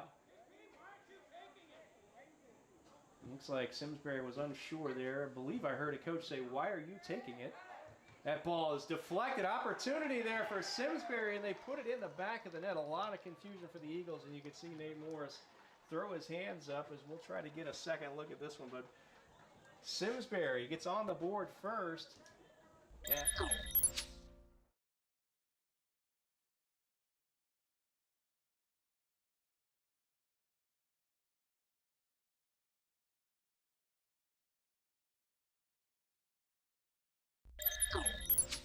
You know, it's a little bit unlucky that they've dominated possession and gotten some good chances, but that's what happens. You know, you give up a corner kick, anything can happen. Yeah, and defended the first one well, just not able to clear the ball out. Leads to the second opportunity. It's why coaches from all ages of youth soccer preach, crash the net after a shot. Good turn there from Amatovic as Wethersfield tries to come the other way, see if they can even this one up in the last couple of minutes. 2 minutes, 12 seconds to go. Simsbury with the late goal on top now, 1-0. That was the first goal we've seen of the Jamboree. It was the first girls' game this morning, was scoreless. Oh, it reminds me I got to change the score. How about that? Our on-screen scoreboard. At least Luke Crowd is on his game here with the in-stadium scoreboard. We do know that is correct. It's true. And we do know the fans in the stands will let him know if for some reason that was not correct. We've had that numerous times. Not with Luke, with me operating the scoreboard. I should say. Luke is always on it. It's me sometimes when I have to do it in his place who forgets to put those numbers on the board. Whistle goes in Simsbury favor here. The most nervous I get in the press box is whenever I have to do anything that has to do with the stopping and starting the clock. I thought you were going to say is when you see me having to do anything related to the scoreboard. Simsbury trying to get another one. Wethersfield looks to turn it the other way. Eagles desperately need a goal. Can they recreate the magic from that 2021 regular season game as we approach the final minute? Can they put one in the back of the net? This one would tie it if they could. Ooh, collision 1 there. minute remaining in the match. 1 minute remaining. Simsbury in yellow, leading 1-0 over Wethersfield in the light blue. Eagles need the ball. They lose possession on that far side. Simsbury going to be able to turn it the other way, run some clock at the very least. 45 seconds to go now. Down goes a Wethersfield player. Simsbury stays in control. Cross, they're looking for more. High ball goes through the uprights, or maybe just to the right. I wasn't sure on that one if my angle was correct. I'm going to call it 3 points. And Wethersfield does not have a ball ready to go, so the precious seconds ticking away at their chances to tie this up. 25, 24, 23. Wethersfield's got to go the length of the court. Can they do it?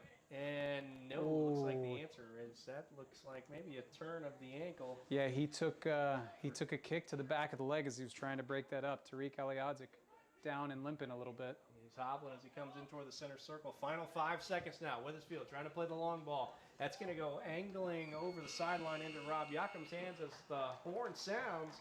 And the first one of the boys' afternoon goes Simsbury's way. They get the 1-0 win over Wethersfield here. 2 more games for the Wethersfield boys coming up. But next up, right here at 11:40, thereabouts, is going to be game 2 for the Wethersfield girls as they take on the Maloney Spartans. Wethersfield 0, Simsbury 1. Overall, not a bad effort from the Eagles. I thought the first group, the first 15 minutes or so, they really controlled the play, created some good chances. They had a lot of corner kicks, didn't get anything to show for it, and then one late corner kick for Simsbury was the difference in this one. All right, so we'll take a quick break. We'll be back in just a few minutes with our third game of the day, which will be Wethersfield girls against Maloney. Right back here on Wethersfield Boys and Girls Soccer Live Streams.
Now playing on DeChico, girls Newington soccer versus Masuk. And on Catone, Wethersfield versus Maloney. All right, so we are back for game 3. It's game 2 for the Wethersfield girls. This one is against the Spartans of Maloney.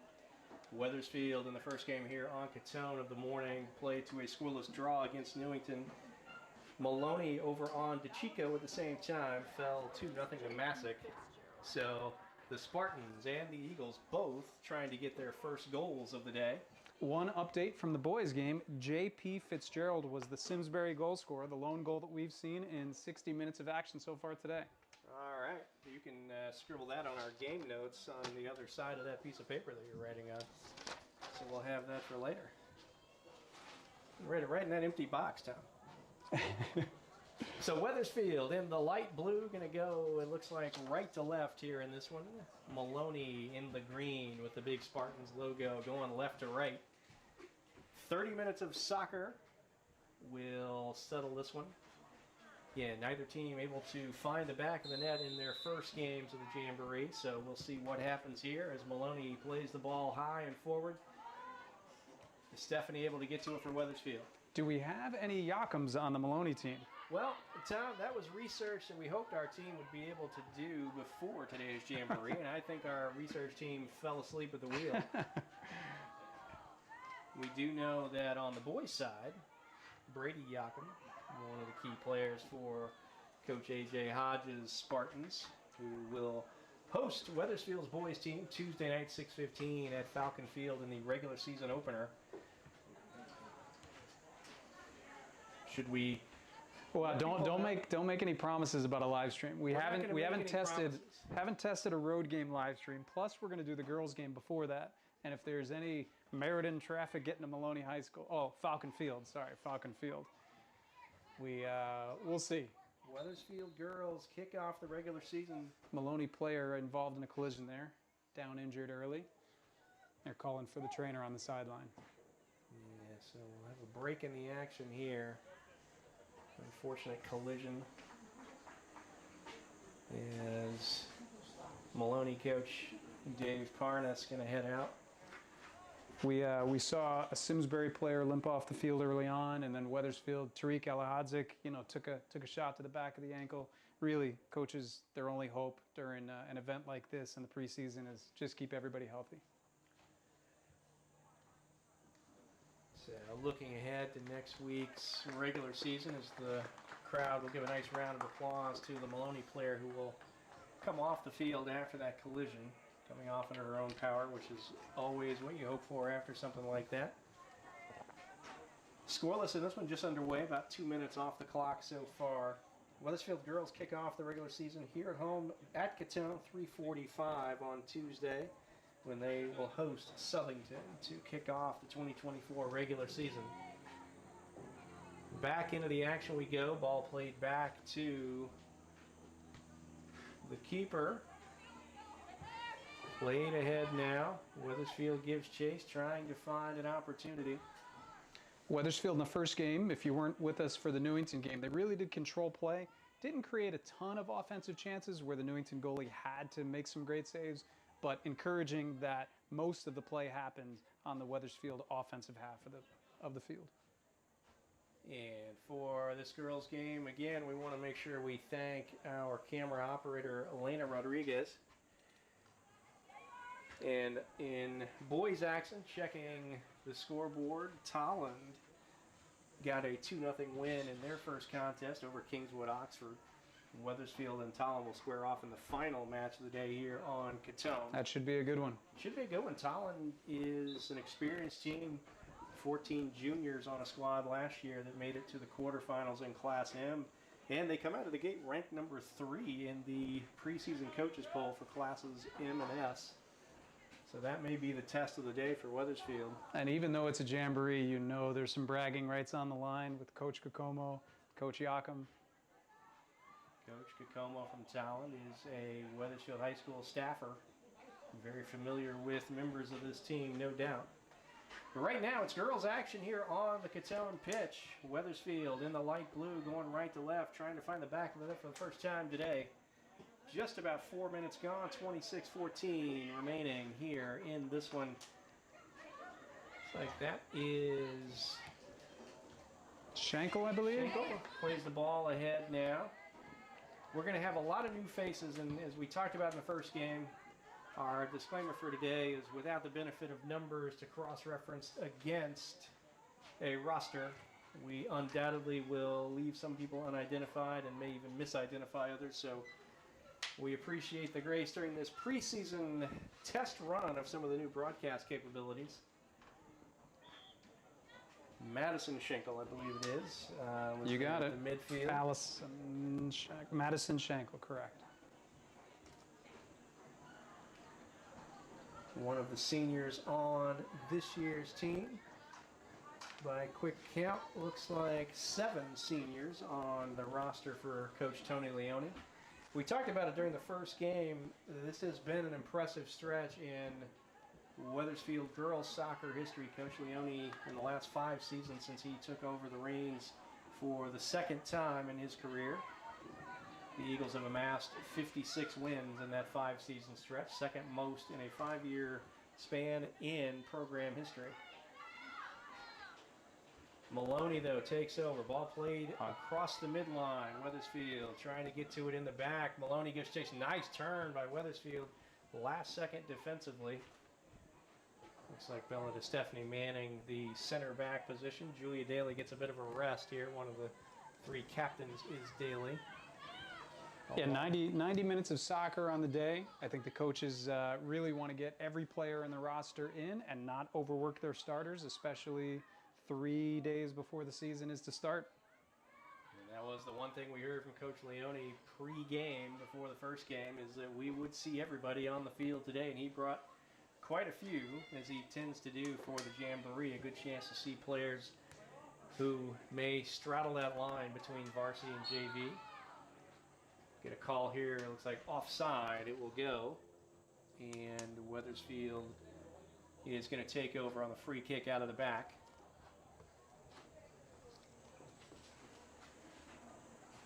And we may have had one of our misidentifications. Again, we are in preseason form and don't have the benefit of full rosters here. I believe you are correct. I think I said Bella DeStefani there in the back, and I'm not quite sure that is Bella DeStefani. 23-25 and counting here in the first half. Scoreless game. Wethersfield light blue, Maloney in green. Well, let's take you through the Wethersfield Jamboree roster. So at least the players can get their name said, even if we can't identify them. Or even if we're not quite sure how to pronounce some of the names. Kendall Aberley, sophomore. Kayla Bonfiglio, sophomore. Alana Burnell, junior. Emma Chowdarowski, junior. Emma Cruz, sophomore. Julia Daly, senior. Bella DeStefani, junior. Goalie Giada Gianfrido, freshman. Grace, oh boy, Luke, how do we say this one? Grismalo? Yes. Grace Grismalo, Yeah. sophomore, and I'm guessing Sister Gwyneth Grismalo, freshman. Malena Gugliotti. Corner kick coming up here for Maloney. Set piece for the Spartans. Ball goes low line drive toward the top of the 18. Wethersfield trying to get it out of there. Eagles able to turn away the initial attack and try to go the other way. Back to the Jamboree roster for the girls team. Malena Gugliotti, sophomore. Olivia Hobbs, junior. Caitlin Malarkey, senior. Claire O'Hay, freshman. Allison Shackner, senior. Madison Schenkel, senior. Eliana Sapala, sophomore. Catherine St. Andrew, senior. Avery Swed, I always struggle with that last name, senior. Aaliyah Terrero, junior. Bryn Wilkinson, senior. And Addison Yanasi, freshman. And we do have the Wethersfield girls team managers operating the camera right in front of us. We should probably bring them in the booth, as they know this team a little bit better than we do. Elena Rodriguez and Allison Montez are the 2 managers helping us out with camera duties here for the girls' games in the Jamboree. Maloney now looks to play out of the back. Wethersfield trying to keep some pressure. Good step here down the sideline. Ball stays in bounds. Maloney going to get to it. Will they try to clear? Nope. They're going to try to keep the ball in bounds. And Wethersfield gets 2 attackers in the corner. Eagles come away with the ball, trying to move it. That's going to go over the sideline. Deep throw coming for the Eagles. Good job by the 2 Eagles to outnumber the 1 Maloney defender there. Force the turnover. Now they've got to throw in deep in the offensive territory.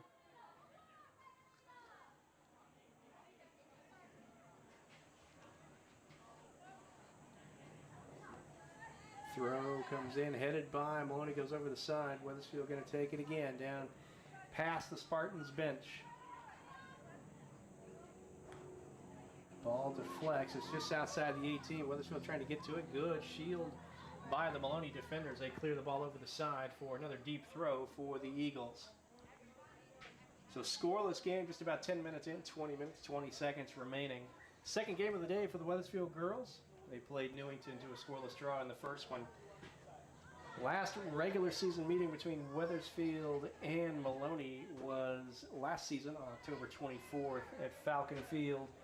The Eagles came away with a 2-0 win over the Spartans in that one. Throw comes in, played toward the middle of the field. Maloney going to be there to clear. Wethersfield plays forward. That's going to draw a whistle. Another handball call. Go Wethersfield way on the free kick now.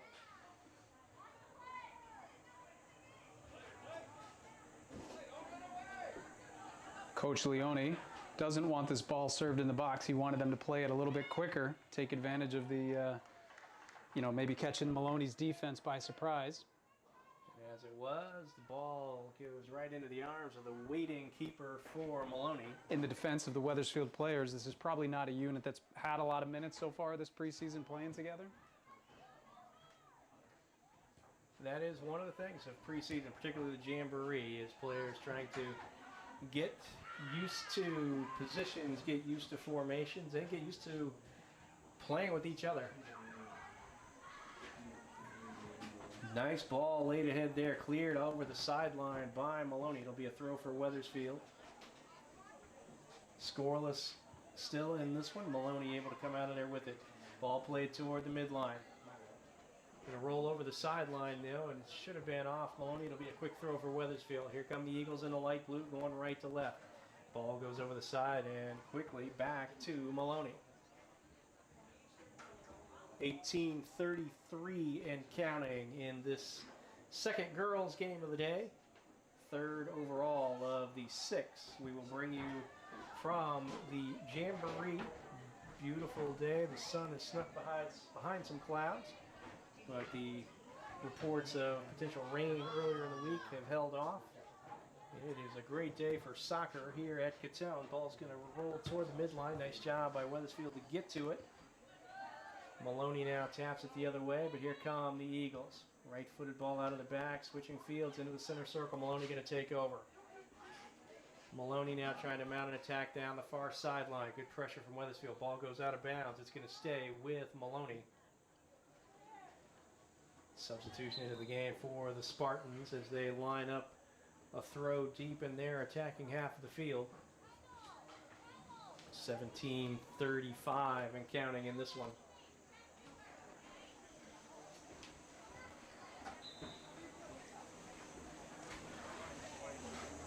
Got a good crew of volunteers here today, manning the concession stand for a nice crowd that's turned out for this one. They're serving great things like hot dogs and maybe even a Gatorade if somebody wanted a Gatorade. That's Dave's creative way of getting his order out while making it sound like he's not. A good ball over the top. Just offsides. Michael LaPerriere right on top of that call. Linesman for Wethersfield. So we're 13 minutes into this one, 16:55 remaining. Format for today, as we've said, it's 30-minute games, shortened contest, because each team's going to play 3 of them. Both of these teams looking for their first win of the day. Wethersfield with a draw against Newington in their first contest here on Catone. Maloney fell 2-0 to Masuk over on Chico earlier. A lot of contact, and looks like the flag is going to go Wethersfield way. So a throw for the Eagles on the far side. Wethersfield trying to move the ball into the offensive half of the field. Gets across the midline, but quickly. Maloney is there to pounce on it. Back this way they come, but over to Wethersfield on the throw. High ball, quick touches. A lot of congestion on that far sideline. It's a nice ball, good chance. Here's a good run, and collision. Looked like maybe the two Wethersfield players collided. Yeah, and good solid defense. The center back for Maloney came through hard there and broke up the play. You know, this is a good opportunity for Wethersfield's second unit to get some time in front of the coaching staff. Maybe, you know, we might not have a lot of players that are going to start for the varsity squad this year, but a good moment, a good showing, you know, may increase their minutes for Coach Tony Leone later on in the season. Any experience on the field is typically good experience if you can get those minutes. And here come the Eagles now with the throw. Light blue are the girls from Wethersfield going right to left against Maloney here in this one.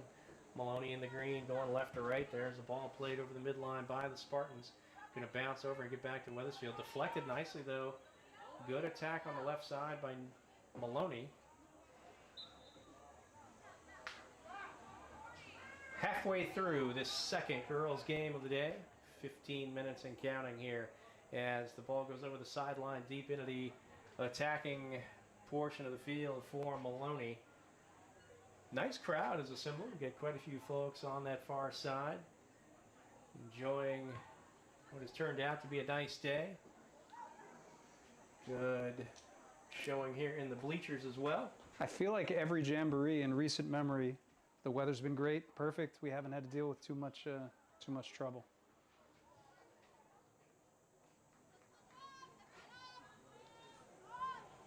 So we continue with the action here, scoreless game.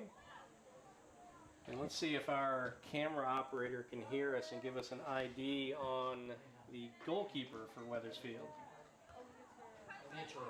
Aaliyah Torero in net for Wethersfield in this one.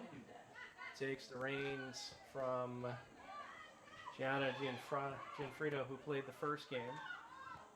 Aaliyah is a junior at Wethersfield High School. She is at Wethersfield High School. That's a good confirmation from Tom. That's why we pay you the big bucks, Tom. Here's a chip in toward the top of the 18, and Torero is going to get it, scoop it up right near the top of that box. And the goalie also plays varsity basketball at Wethersfield High School. At Wethersfield High School? All right. This is excellent, excellent research we're getting on the fly here. 13:25 to go here in this girls game between Wethersfield in the light blue, Maloney in the green. A couple of substitutions into the game. Looks like Caitlin Malarkey and Olivia Hobbs enter for Wethersfield. Emma Cruz, one of the players coming off for the Eagles.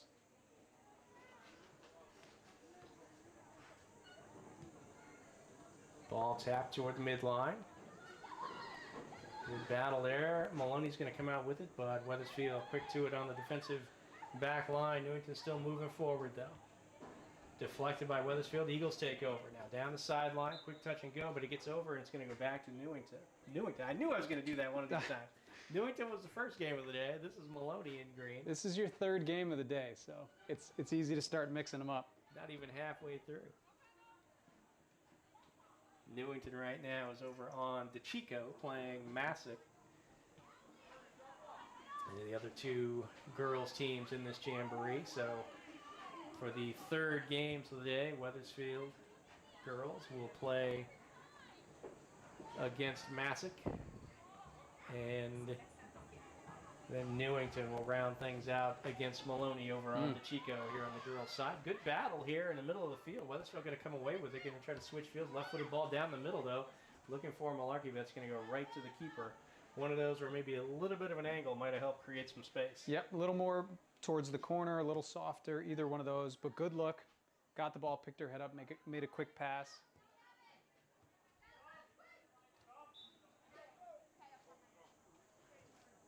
We need to get a proper ID on the center back right now for Wethersfield. Yeah, she's been very, very involved. Right there with the ponytail. We're getting help from the rest of our crew here. We've got Luke Crowd on the PA. We've got Elena Rodriguez and Allison Montes helping with camera work. We are getting things together, trying out some new setups, some new equipment. We're on a new location here on YouTube. And as we go through the season, we're going to do our best to bring all of the boys and girls home games. We'll say most. There may be one or two that we won't be able to coordinate, but we're going to be able to bring most of the boys and girls home games throughout the regular season to you here at this location. Hopefully with this setup, and we'll try to improve the situation as we go in terms of bringing new twists like replay, but perhaps the newest and best twist of all, actual audible audio on the telecast this season. And we, at least I think I butchered the name when I read the roster, but Grace Grismilo is the player that's been involved, the center back for Wethersfield that has been not named until now. She's been solid back there for the Eagles. Yeah, doing a nice job and very active. There's a shot toward the goal, going to go well over. So Wethersfield with a nice opportunity. Just need to bring that down a little bit and keep that in play. Potential rebound opportunity. As we approach the 10-minute mark, we've had 20 minutes of scoreless soccer so far in this one. Both teams battling. Some opportunities either way, but no real threats. And here is a nice boy. Ferrero came out, got to it first, and look at that. That's going to be a lucky bounce for Wethersfield as Terrero made a nice play, came out aggressively, tapped the ball.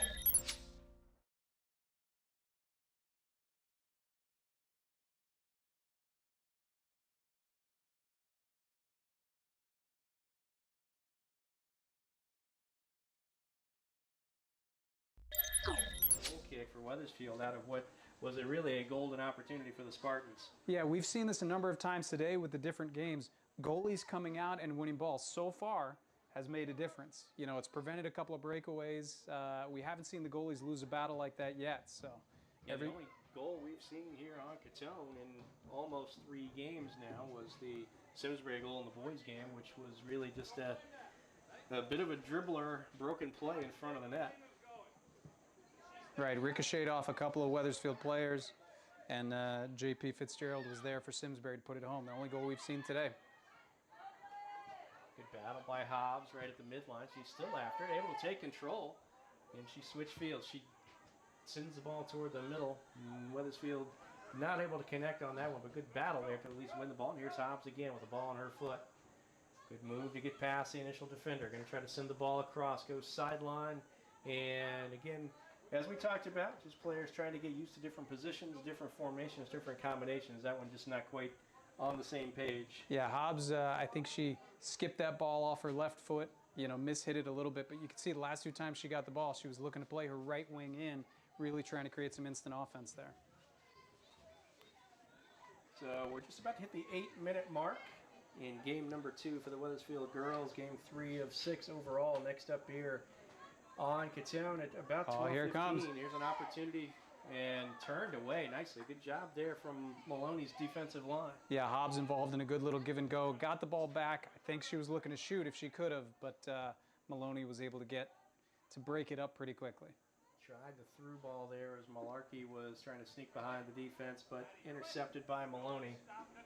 So still scoreless, 7.5 to go. Wethersfield girls looking for their first goal of the day.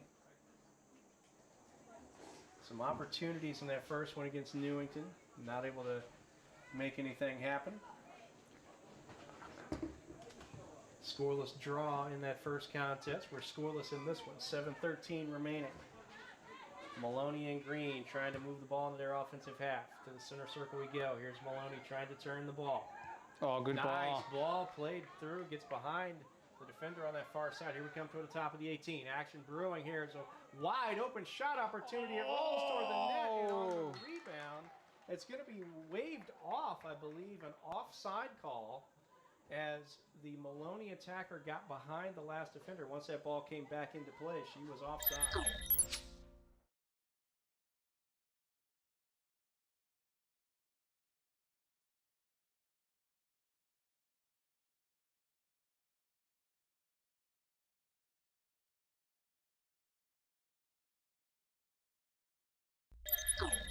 side, so we remain scoreless, 6:22 to go. Yeah, Terrera had no chance on that replay there with the Maloney player all alone in front. Wethersfield fortunate to escape. We are still scoreless. And we thank our rules expert, former WHS soccer player Connor Swanson, for helping us confirm we got that call correct. Future Wethersfield soccer announcer Connor Swanson. Look at that.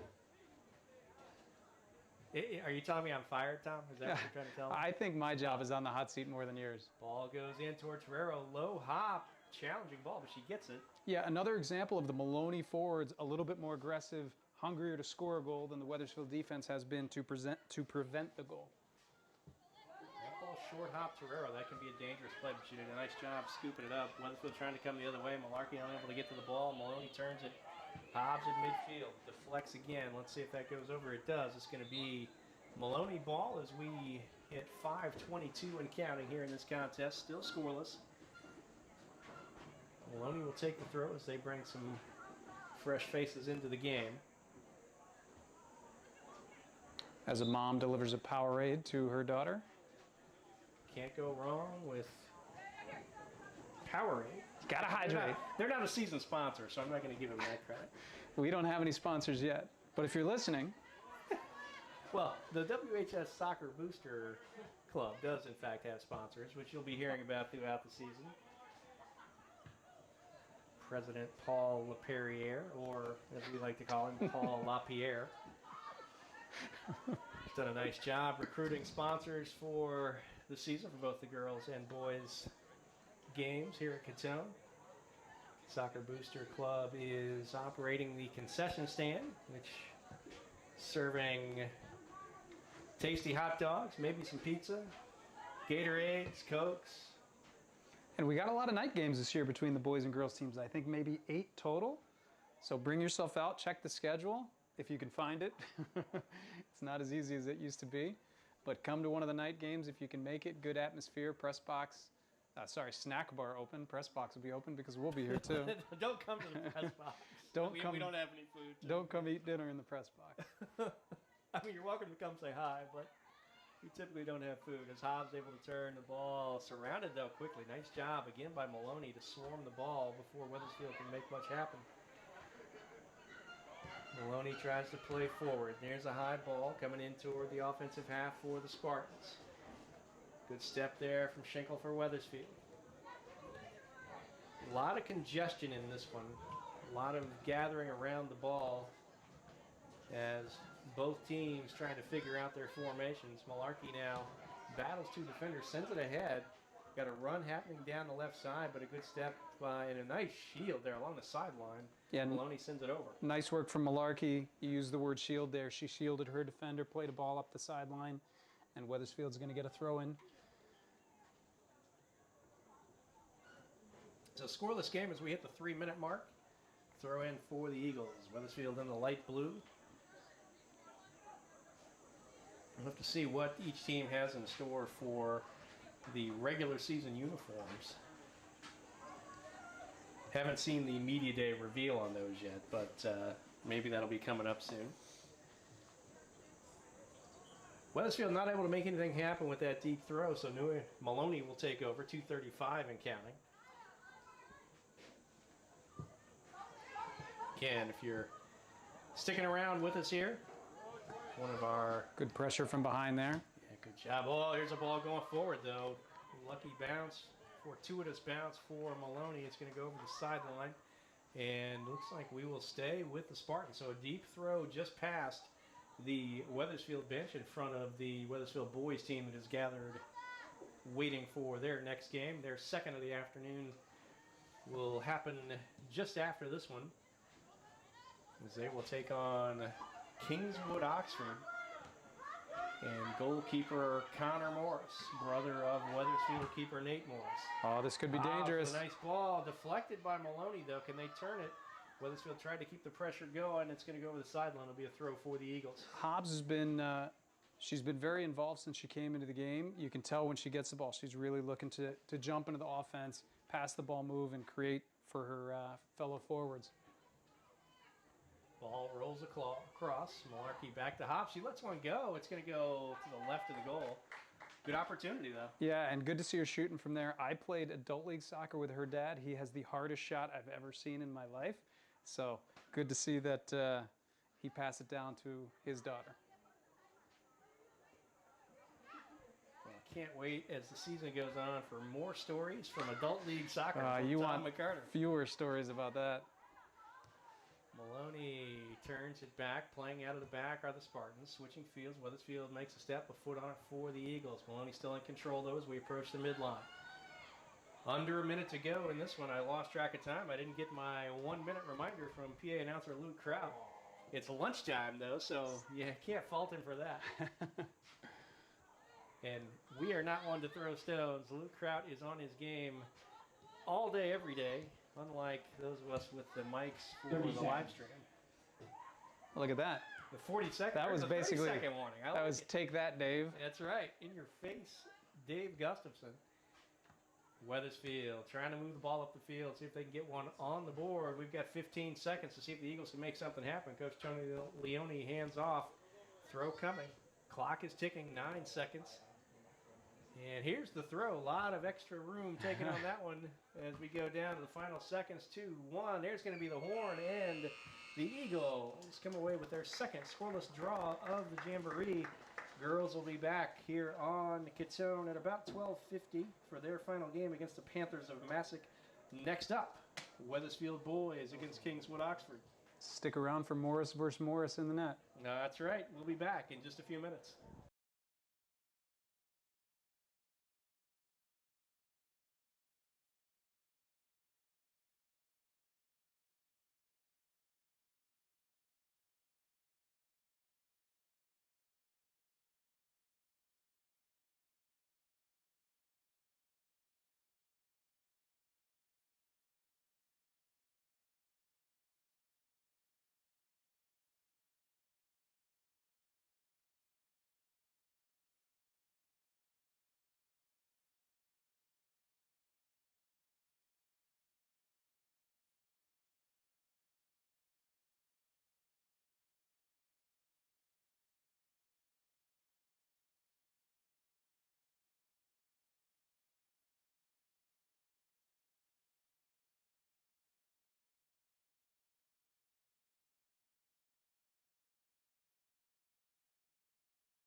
Now playing on DeChico Field, boys soccer from Simsbury versus Tolland, and here on Catone, Wethersfield versus Kingswood-Oxford. All right, welcome back. It is game 4 of our 6 games here on Catone. It's the second outing for the Wethersfield boys team against Kingswood-Oxford, and Kingswood-Oxford, the lone non-CIAC school here in today's event. They're part of the Founders League in the New England Prep School Athletic Council. They draw players from across the state, including right here in Wethersfield. The goalkeeper, who we understand will start this one for Kingswood-Oxford, is none other than Connor Morris, younger brother of Wethersfield senior keeper Nate Morris.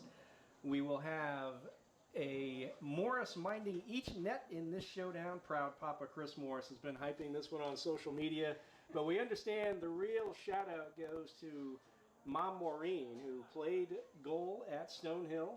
She's the real talent in the family, we understand, not Dad.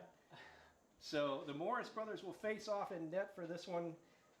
As we mentioned, KO out of the Founders League in the NEP SAC, the only non-CIAC school playing in this, but they've come to this event and participated for several years running now. Great to see Kingswood-Oxford here.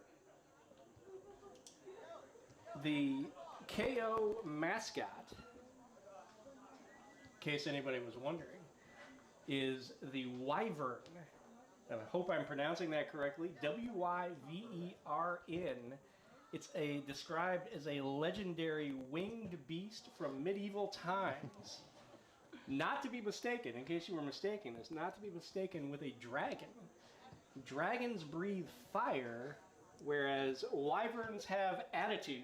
So we'll see what kind of attitude the Wyverns bring to this matchup against Wethersfield.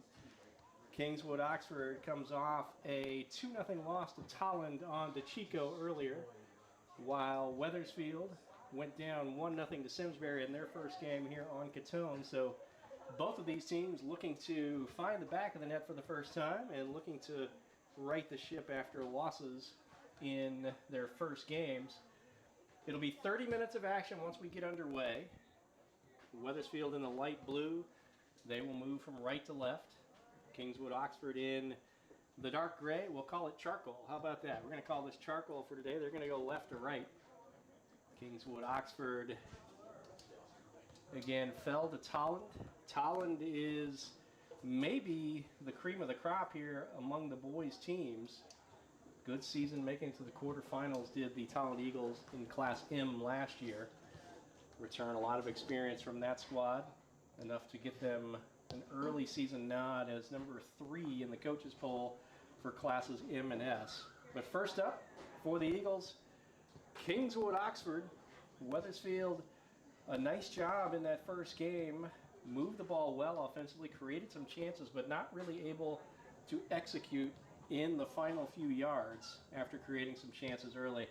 We've got a switch beside me as executive producer Tom McCarter is going to continue running and try to bring us some of these magical replays that we've had throughout the morning as we move into the afternoon session here. But on the mic, offering some expert commentary, is Wethersfield alum Connor Swanson, a member defensive starter on the 2021 Class L State Championship team, and now entering his junior season as a member of the Western New England soccer program. So welcome, Connor, to the broadcast booth. Thank you very much. It's a pleasure to be back.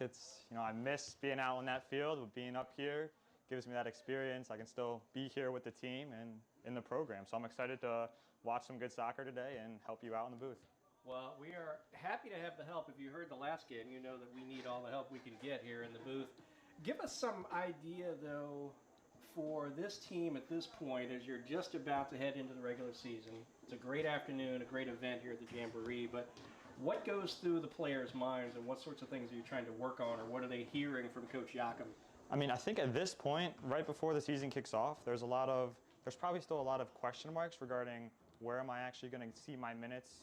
Am I going to be a starter every single game? And I think that's a lot of pressure for these guys to be under.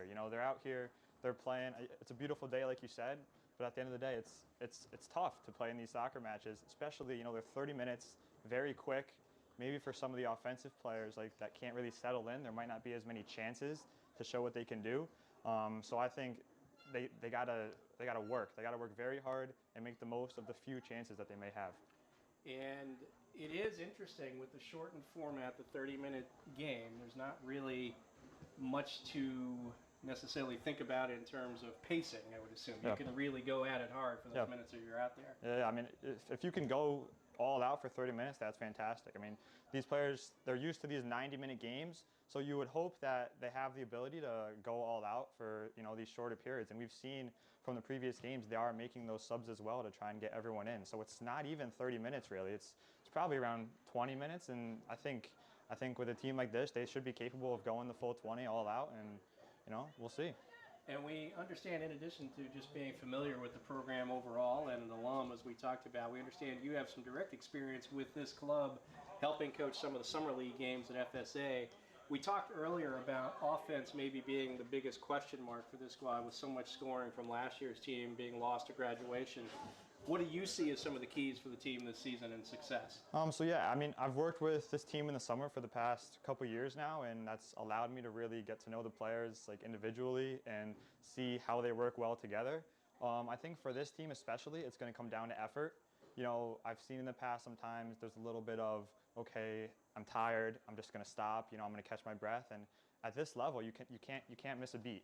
Right? There's going to be plays that you need to be the one working, even when you're tired. All right, if you can't do that, something might break down. It might lead to an opposing goal, and it's hard when you're playing a schedule like this. And I think for this team, for this season, if they're all able to be on the same page and work for each other, then everyone's going to be able to come to a conclusive agreement that, okay, we're in this for each other, we're in this 100%, no one's going to take any shortcuts, and we're just going to go out and go after it. And that does make a difference. You can almost see it in the body language on the field. We saw some evidence of that, exactly the point you're speaking to, on Tuesday in the exhibition win over Suffield, where there was a lot of just good ball movement, good spacing, good communication, and really going after 50-50 balls. As we are just underway in this one. Again, to reset for you, it's the battle of the Morris brothers in net. Connor, freshman at Kingswood-Oxford, facing off against his older brother, senior Nate Morris, in net for Wethersfield. It'll be 30 minutes of soccer running clock as we're just underway. Wethersfield is in the light blue with the white shorts, going right to left as Ali Pedno weaves through the defense, lays it off there for John Fraga, left foots it over to Tariq Alihodzik. Good short passing game for Wethersfield as they switch fields. Ashton Maharaj now left foots it, tries to get it in. He's got Fabi Bello there. There's Ali Hadzik, plays one, and looks like he was trying to actually cross that one. Yeah, I think he was trying to hit that with the outside of his foot there and put it right to that back post, but just a little too strong, and they weren't able to get there. So Kingswood-Oxford in the dark gray with the black shorts. They're going to go left to right here at Catone Field for this second boys game, fourth overall game of the 22nd annual Whitner Keene. Now, hold on, I've gotten myself all confused. Winton Keene Bittner, apologies for that. It's the Winton Keene Bittner Memorial Soccer Jamboree. This is the 22nd annual event honoring 3 Wethersfield community members and soccer fans who were lost on 9/11. Great event as we had opening ceremonies today commemorating those 3 members of their families here to speak, along with Athletic Director Mike Maltese, Booster Club President Paul LaPerriere, and some fantastic vocal performances from the Coffee Girls as they gave us the national anthem as well as God Bless America during the opening ceremonies.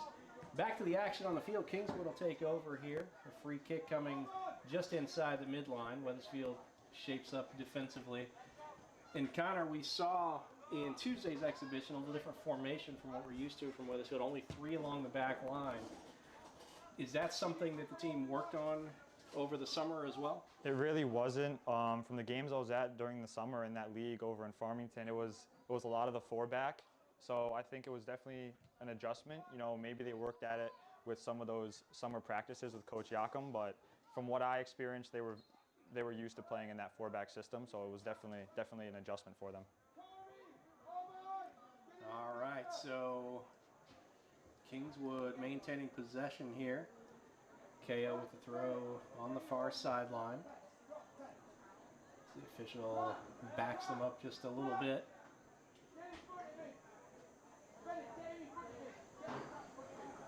A lot of instruction from the Kingswood bench. High throw comes in toward the 18. Ollie Pedno with the header. That's probably something we're going to say a few times during this next 27 minutes or so.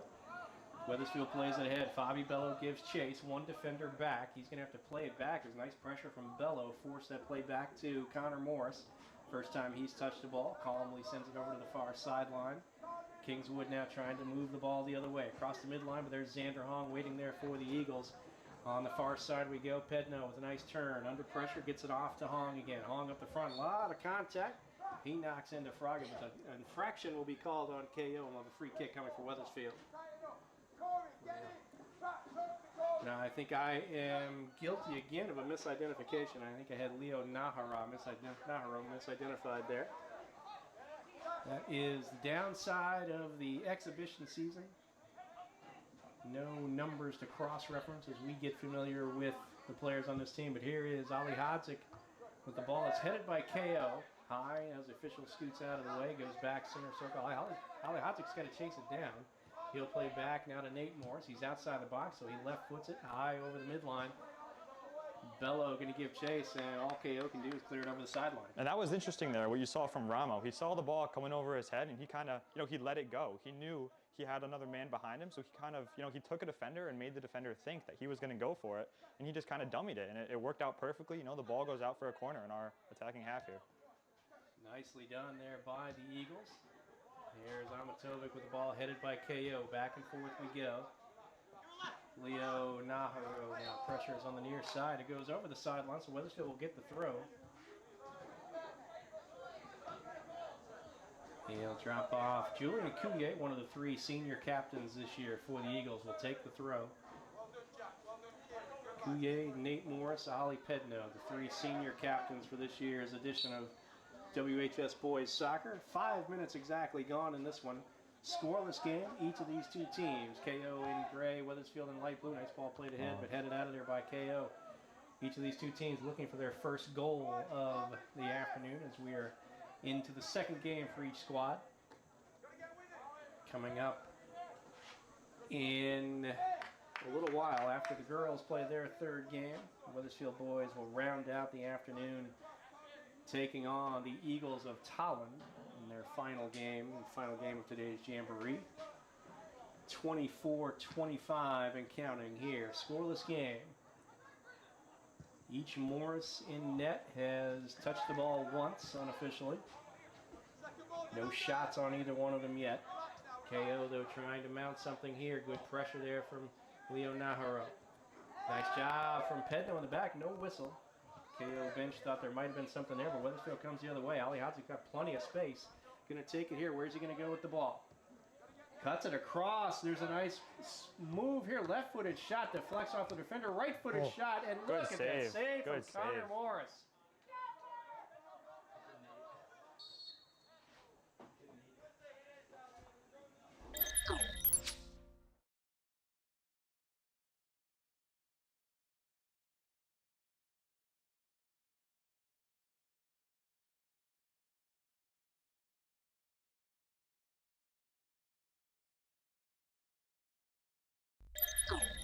Coming. Low ball comes in, spins up, foot on it for the Eagles, but there is Morris again, and you can see that might be Bello, put his hands on his head, and Connor Morris is down. We're going to hope it's nothing too serious. Good action in front of the net.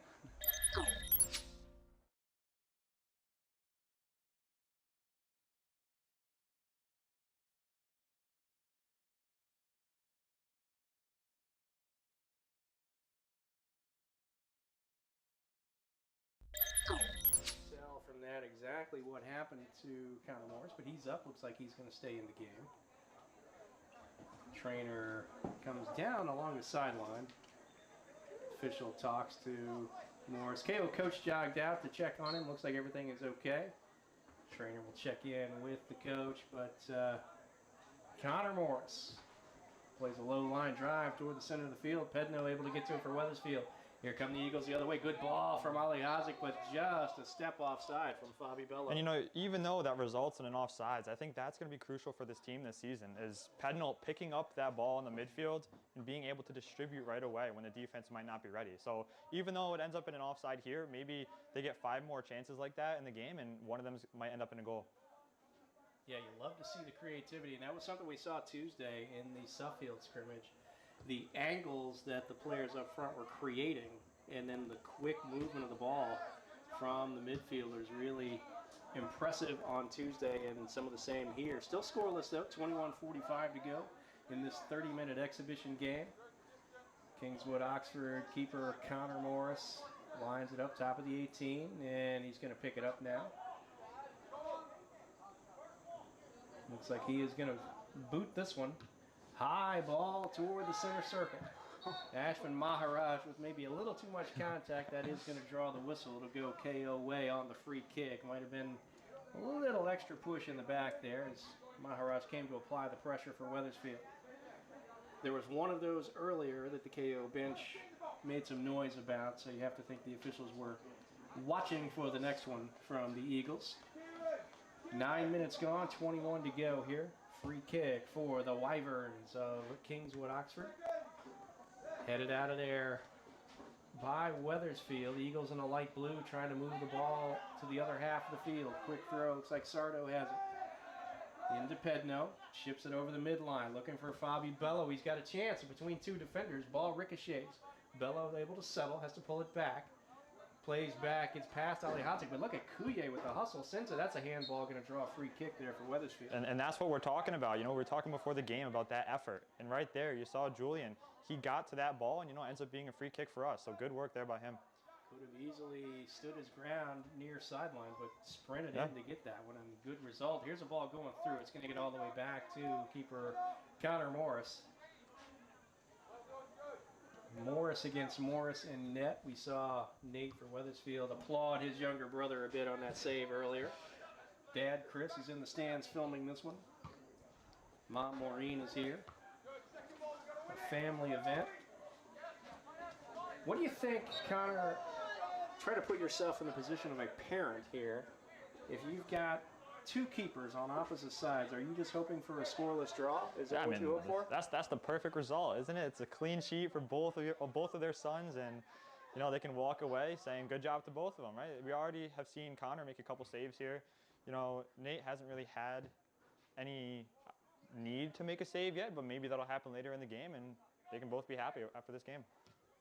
And free kick there from Ali Haji goes straight back to Connor Morris. What do you want to see in that situation? Free kick about 50 yards out, so it's not really going to be a good shooting opportunity, but what are you hoping to see on that kind of set piece?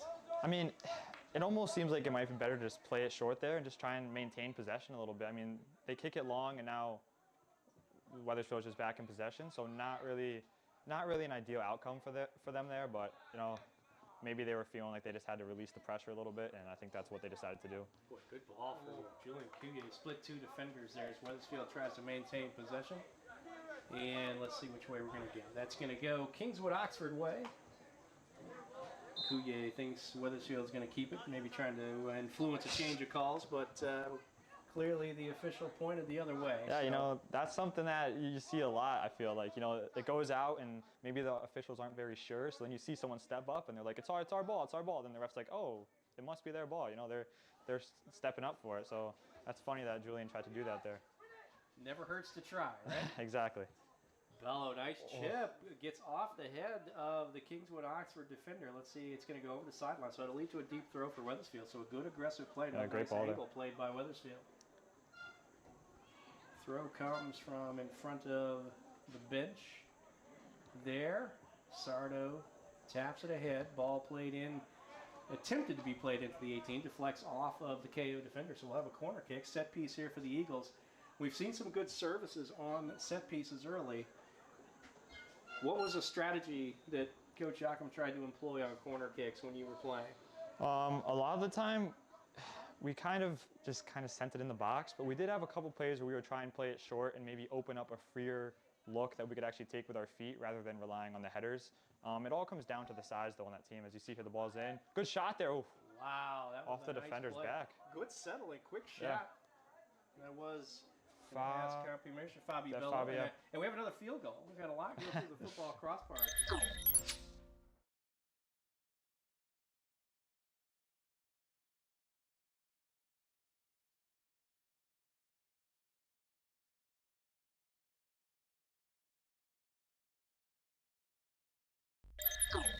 There, so good chance for us. Good quick turn, aggressive shot leads now to a corner from the near side. So the Eagles trying to get their first goal of the Jamboree, 16:48 and counting. Ball's going to be played in. Low line drive this time, looking for Damian Sardo. Gets away from the Eagles. Ali Hadzik tries to chase down. Oh, down go two players. We're going to get a whistle there. Which way we're going to go? It's going to be KO way and maybe a little bit of extracurricular activity. Yeah, you know, in games like these, the tensions are always going to be high. You know, it's the first time that these teams are really playing. You know, it's still preseason, but now we're only 3 days away from the first game of the year. So this is really, things are ramping up. Tempers might be a little higher than normal, so you might see some of that. But hopefully just everyone can try and keep their cool, avoid any major cards, anything like that. The referees sent the 2 players involved in the tangle off to kind of cool the heads. Nice officiating there under the watchful eye of Jamboree Director of Officiating, Clem Clementon, who's down talking to Coach Yakum on the sidelines here. 15:52 and counting. Kingswood-Oxford coming the other way. Ball goes over the midline, but there's Damian Sardo. Tries to make a move. Nice play. Coming back to his feet was the KO player, able to take the ball away from Wethersfield there. But here come the Eagles now the other way. Pressure by Kingswood-Oxford near the midline, far sideline. Good turn, nice ball handling, and sends the ball to the center circle. Here comes KO. The Wyverns trying to mount Good attack. ball. High ball played, nicely done. But there's Julian Coulier. A lot of contact. Is that going to draw a whistle? It does not. Player's down on the ground.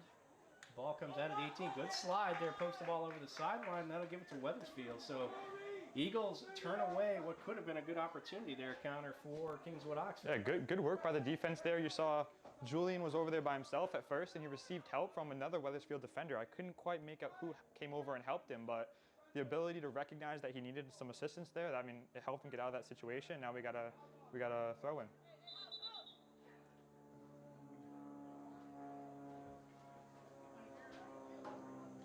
Looks like the official reclaiming some space is maybe a few too many yards taken on the initial throw. So the ball's thrown in, a lot of heads on that one.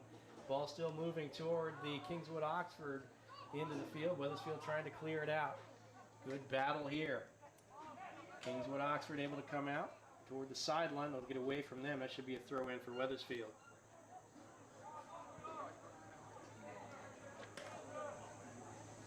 Scar came in. So we had a substitution, probably as we were glued to a replay. Joao Vizcarra into the game for Wethersfield in the center circle right now. And I think that came from the little scuffle that happened in the corner down there. We saw Tariq get separated, brought over to the sideline. I think that's when they put Joao in there. That would make, see, that's why we hired you, Connor. That makes perfect sense that we would bring a player into the game to replace the player who was sent off. Nicely done there. Connor, when does your season get underway at Western New England? So that actually already started. You know, the first game was yesterday. Toward the net as Nate Morris gets his first hands on one. It was a 3-1 win for Western New England, so that was a good way to get the season started. But yeah. And you are one of 2 WHS alums on that squad, correct? Yeah, me and Josh Gastel, him and I, we both played here for the Wethersfield team, and then we went up to WNE, and we've been there for the last 3 years.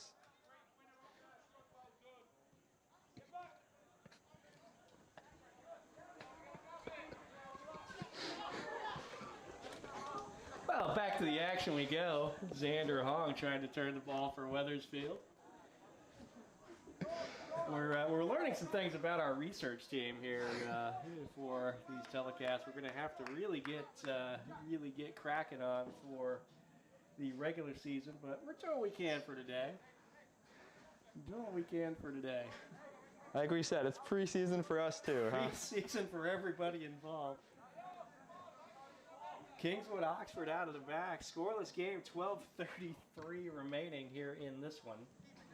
We've got, wow, A slew of substitutions, as former WHS play-by-play voice would say. The Eagles are about to. Here's a shot opportunity coming. Nice good cross there. Look at Connor Morris dive to get a hand on that just before Fabi Bello got to it. We've seen some great efforts, some extension from Connor Morris to keep Wethersfield off the board in this one.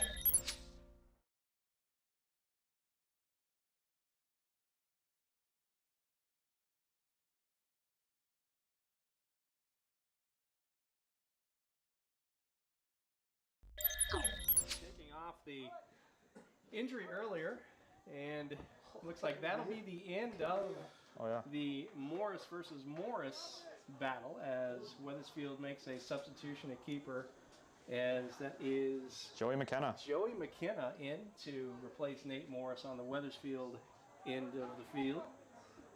And Joey's a junior, so maybe looking once Nate moves on here, being a senior that he is, Joey might be the one who steps in next year and fills his shoes. So good playing time here for Joey. Good experience here against a quality opponent. Always good soccer here at the Jamboree. It's a really good test in a shortened format. Good chance to get familiar with teammates, different opponents. All right, yeah, we'll go through the other substitutions that the Eagles have made here. We got Gabriel LePerriere coming in, Cam Sharkovich, as well as his brother, Caden Sharkovich. We got Max Tenney, Will Welchel, and Luca. As well as Chris Oxtolis, and we already previously mentioned Zhao came in the game a bit earlier than the rest. All right, so a new look for the Eagles. Wethersfield in the light blue, going right to left. Kingswood-Oxford in the dark gray, going left to right. Scoreless game, 10:30 to go in this 30-minute contest. Joey McKenna going to get his first touch of the ball as he hops up. High hop. Could have gotten away from him. He was out away from the net, so it wasn't going to be dangerous, but nice job to bring that one down and control it. Oxtolis on the far side now, trying to move the ball ahead for Wethersfield. Kingswood-Oxford here looking for their opportunity. Good touch and go. There. Good work from Viscara there to work back and shield them off, get us a corner or a throw in. So Wethersfield looks to play out of the back. Under 10 minutes to go. Still scoreless. The ball rattles around center circle. Pedno tries to get the ball away from two KO players. KO going to come out of the window, but Pedno good work with a nice poke toward the end. It'll lead to a throw for Kingswood-Oxford, but it definitely stunted that attack. Yeah, way to not give up on the play. He might have been a step or two behind. He was able to catch right back up, not give up, and kick it out and slow things down, allow the Wethersfield team to get back. And all that noise you hear over the broadcast is Tom McCarter opening a bag of Doritos down at the other end of the press box. Kingswood-Oxford now in control, trying to find the first goal of this game. Ball sent forward, but Wethersfield going to get to it. Yeah, they tried a little combination there and just weren't able to get that pass back clean enough, and it trickles out of bounds for a Wethersfield goal kick. So Joey McKenna into the game, replacing Nate Morris, going to take this goal kick. Ramo Amatovic shields the net, and he'll get the ball from McKenna. So Amatovic, who is despite being a defender, is the leading returning goal scorer for this Wethersfield team. So offense will be something that the Eagles will have to figure out who's going to take the brunt of that scoring load that was handled by Sean Kahn and Amatovic last year. Not Amatovic. Amatovic was the scorer I just mentioned. Adnan Ali Hadzik is the player I'm looking for. Header there, nicely done by Kingswood-Oxford. Ball goes the other way. Pedno tries to get to it. Good battle here. We got a whistle in the circle. That's going to go in Wethersfield's favor. So the Eagles will have a free kick right in the big W here at the middle of the pitch at Catone. And going back to that goal kick, that was one of the first times we've seen a team play short here so far. And I mean, I'm curious if we see that kind of continue. The trend so far has been just kick it long and try and win that aerial ball, but we saw them play it short. They built up to midfield, and now they get a free kick. So maybe that's something that they look to do more consistently. Yeah, good call there. There was plenty of space for Amatovic once he got that short ball from McKenna. Ball goes over everybody, and there's Connor Morris again. He's had an active game here. Some good keeping, and he's flashing some of the skill that has made him one of the up-and-coming keeper prospects in the state. Kingswood-Oxford now trying to mount an attack. In toward the 18, good touch and go soccer. Nice give and go, but there is Joey McKenna on the ground quickly to scoop that one up and turn away the Kingswood-Oxford attack as we go under 7 minutes in this one, still scoreless. The Wethersfield boys looking for their first goal of the Jamboree. Fell 1-0 to Simsbury in the first game, scoreless here against Kingswood-Oxford in the second one. KO also scoreless on the day. They fell 2-0 to Tolland over on DeChico earlier. And we're going to have a wave of substitutions this time for Kingswood-Oxford at the next break in the action. Ball goes through, not going to be anything materializing for Wethersfield. Connor Morris brings the ball in so he can pick it up inside the box. And quick throw to switch fields for the Wyverns of Kingswood-Oxford. Good defense there by Luca, getting out there, getting to the outside back and preventing a forward pass. You know, even though they get a throw-in out of it, once again, it slows it down, gives the Eagles a chance to catch their breath and get back. So the lone Wethersfield substitution in that sequence is Tariq Alihadzik back into the game after the, we'll call it a mild altercation that the officials just want to get on top of. Sent him and the Kingswood-Oxford player off a few minutes ago. But Alihadzik is back, and he is perhaps a key to the offense for the Eagles this season. Yeah, I'd agree. His ability on the ball is, he's very talented. He's got the ability to shoot as well as pass and dribble, take guys on 1v1. I think if he can pick up the ball in dangerous areas, he's going to make a lot of things happen. We talked a little bit during Tuesday's game. Not only nice as Save there, Joey. McKenna scoops up the one-hopper, quick throw, brings it out to Alihadzik. We talked about Alihadzik and then also the movement of Ali Pedno up to more of an attacking midfield position, maybe helping the Eagles with ball movement and chances this year. Nice dive there from McKenna as he got to that one and sends it wide left.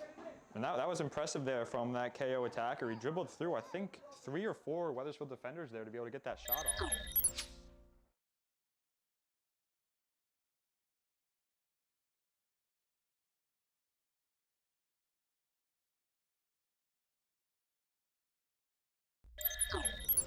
Fed into the 18, he gets over everybody. Wethersfield's going to get to it first, and they're going to let it go over the sideline, so that should go as a Wethersfield throw. So nothing of anything materializes for Kingswood-Oxford on that set piece. So nice job by McKenna on the save. Corner kick for Kingswood-Oxford does not lead to a shot, and here come the Eagles trying to mount something the other way. Good ball there. This game, 4 minutes to go. Good ball there from Oxtola, switching the field of play there and kind of releasing pressure. And that's going to go Wethersfield way. Nice effort from the Kingswood-Oxford player. Dove almost into the Wethersfield bench, and he gets the call. It must have been out before he was able to touch it. We missed that one from our vantage point. Kingswood-Oxford takes over. Ball in the middle of the field. Nice move to get around Alihadzik.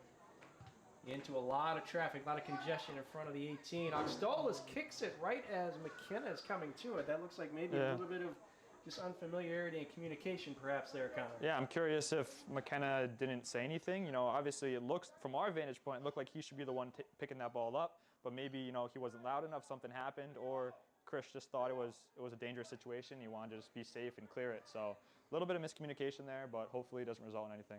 Here's the corner. Comes in again, a little shorter this time, right over the congestion out about the 6-yard marker. KO tries to chase it down, out of bounds across the sideline it goes. Wethersfield will take the throw deep in the defensive half of the field for the Eagles. Amatovic with a high ball, trying to get it out of trouble. Can Wethersfield get to it off of Alihadzik's foot? Nice opportunity to try to settle that one out of the air. Not easily done on the high ball like that. Here comes KO, though, in toward the 18. Good pressure from Vizcarra. Able to turn away the initial shot opportunity. And let's see where we're going with. Looks like a goal kick for Wethersfield. So nicely done there by Joao Vizcarra. Yeah, good strength there. You see him coming back from that midfield position. You know, he knows he's got to track the runner in behind there, and he does it. Picks up the opponent and shields the ball out, and we get a free kick. Oh. Ball is headed in the right direction if you're a Wethersfield fan, but Connor Morris comes all the way over to the sideline, sends that ball almost to us. That goes over in the press box. Yeah, he's playing it safe there. Not taking any chances, just kicks that thing as hard as he could out of bounds and lets them reset. Let's see if that one can be recovered. I'm not sure if that went into the woods. Does not like that. Losing game balls. And we want to thank again our camera operator, Elena Rodriguez, who stuck around doing some extra duty for the boys' game this time. She's done both of the girls' games so far. Doing a nice job giving us angles and some close-ups on these replays that executive producer Tom McCarter is turning around. Looks like a handball call going to come here. Yeah, now with only a minute and a half to go, you wonder if there's going to be this sense of urgency from either side here, hopefully trying to get their first goal of the Jamboree for each team. So Ali Hodzik pressured quickly, but he plays that hop nicely. Ball spun, he was ready for it, but gets away. Kingswood-Oxford going to control right in front of their coaches. Down the sideline they come, and Ali Hodzik with an arm around, that's going to draw a whistle.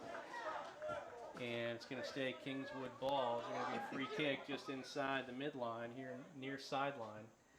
You could see that one developing. 1 remaining in the match. And look at that. Luke Kraut on his game exactly at the 1 minute mark. Winds this one down. We're down to 50 seconds. Free kick. Kingswood-Oxford, good step by Vizcarra. Can Wethersfield get to this one and mount something going the other way? We talked about it against Simsbury. Only needs about 35 seconds, right, Connor, to get a goal toward the end of a game? Yes, I remember that. You know, we go back to my senior year. We had an amazing play there on senior night against Simsbury. That was just, it was a fantastic moment for everyone on the team. Boy, good play on the ball by Gabriel LaPerriere. He's going to send one through. Got an angle brewing, but it's going to get away, and Connor Morris will get to that and able to keep it inside the 18. So he's going to let some clock run. 16 seconds now and counting. He's in no hurry to get rid of this one. It looks like we will come away with a scoreless draw. And the Eagles, they really just created 2 incredible chances there at the end of this. So like you said, it does not take very much for a goal to be scored even. You know, you get one little break, and as we see KO going the other way, ooh, just as time expires there. All right, so there is the horn, and that one ends like the first girls game did. A scoreless draw, Wethersfield against Kingswood-Oxford, and we can see there Maureen Morris goes down to the fence looking to maybe get a picture of both the Morris goalkeepers. So just as you said, Connor, probably the best outcome for the parents, a scoreless draw when both of your kids are playing. I'm sure they're very happy right now. All right, well, we will take a quick break here. We've got about a 5-minute break. Wethersfield 0, Kingswood-Oxford 0. Take about a 5-minute break before we come back with the Wethersfield girls in their third and final game of the Jamboree against the Panthers of Masuk. Be back in a few.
You're good.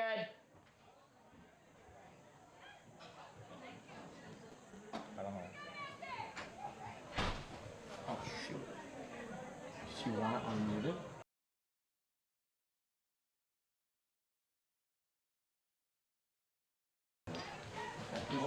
Dave's on. Wait, they're about to start. We don't have anybody on the. Whoops. Dave's in the bathroom. We got anybody. It's unmuted. Welcome back to Wethersfield Eagles Soccer, Game 3 of the Jamboree, featuring Wethersfield versus Kingswood-Oxford. We just saw Wethersfield. Oh, Masuk, excuse me. They got the same jerseys as Kingswood-Oxford. Now playing on Cantone girls soccer, Wethersfield High School versus Masuk. And on the Chico.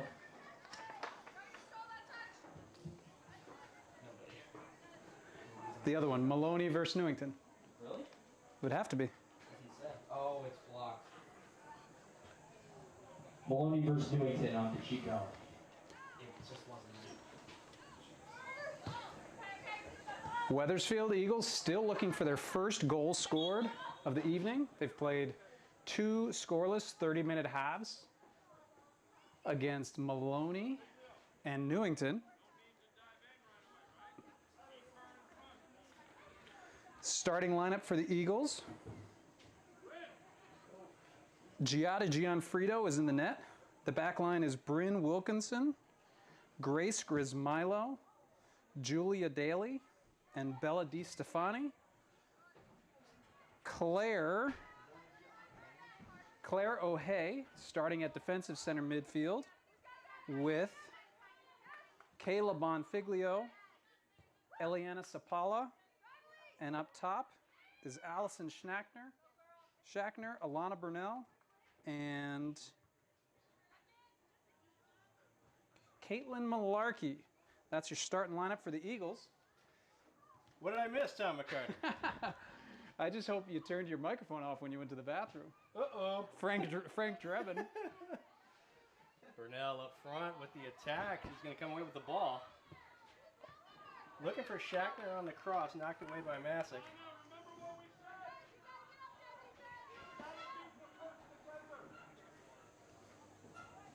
And again, our research team, let's see. So Masuk on the day. I already called him Kingswood-Oxford, so you can't do much worse than that. So Masuk on the day, a 2-0 win over, that would have been over Maloney. And then a scoreless draw with Newington. Eagles with a little bit of a casual play over the middle here. Masuk regains possession of the ball. Panthers are located in Monroe, Connecticut, out of the Southwest Conference. Good team. They last season handed Notre Dame its only conference loss in the SWC, which is historically a strong conference. Down the side we come. It's going to get away from Burnell. Yeah, nice good look from Malarkey. Yeah, good idea. Just a little bit strong. Had that ball been played a little bit softer, I think Burnell's going to, challenge for an offensive chance there. And you can see Coach Leone right at the midline talking about the angle on that ball, asking for it to be a little bit more toward the net versus straight down the line so that hopefully Burnell could make the turn and get to it. Wethersfield going with a very similar lineup that we saw in Game 1. One of the exceptions, Grace Grismilo, one of the players that we thought stood out in that second game for Wethersfield, is one of the starting center backs for the Eagles. So Wethersfield looking for still their first goal of the Jamboree. We're 4 minutes into this third contest for the Eagles. 30-minute abbreviated games here in the Jamboree. We've got one game left after this one. That'll be the Wethersfield boys against the Eagles of Tolland. Good crowd lined up along the concourse here near the scoreboard. The concession stand was running strong when we were over there. Big thank you to Connor Swanson for helping out with color commentary on the last boys game against Kingswood-Oxford. He was fantastic. You know, first time we didn't give him much of a heads up that he was going to do it, and I think I might be the Wally Pip in this scenario. Gianfrido with the high kick to turn away that Masuk attack. Yeah, it's quite a difference when you get somebody with one of us who actually knows how to talk about soccer. Here's the attack coming from Masuk. Down the left side they go. Turned away initially, but still in control of the ball outside of the 18. Ball going toward the goal. Wow. Off the inside of the post. And we're going to try to get another look at that one as Wethersfield clears back to the center circle, but the Eagles escaped as Masuk turned that ball and looked like it came just off the inside of the post.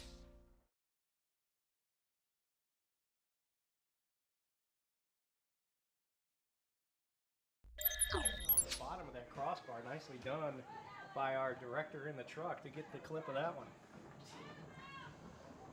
Ball goes over the end line here. We'll have a goal kick.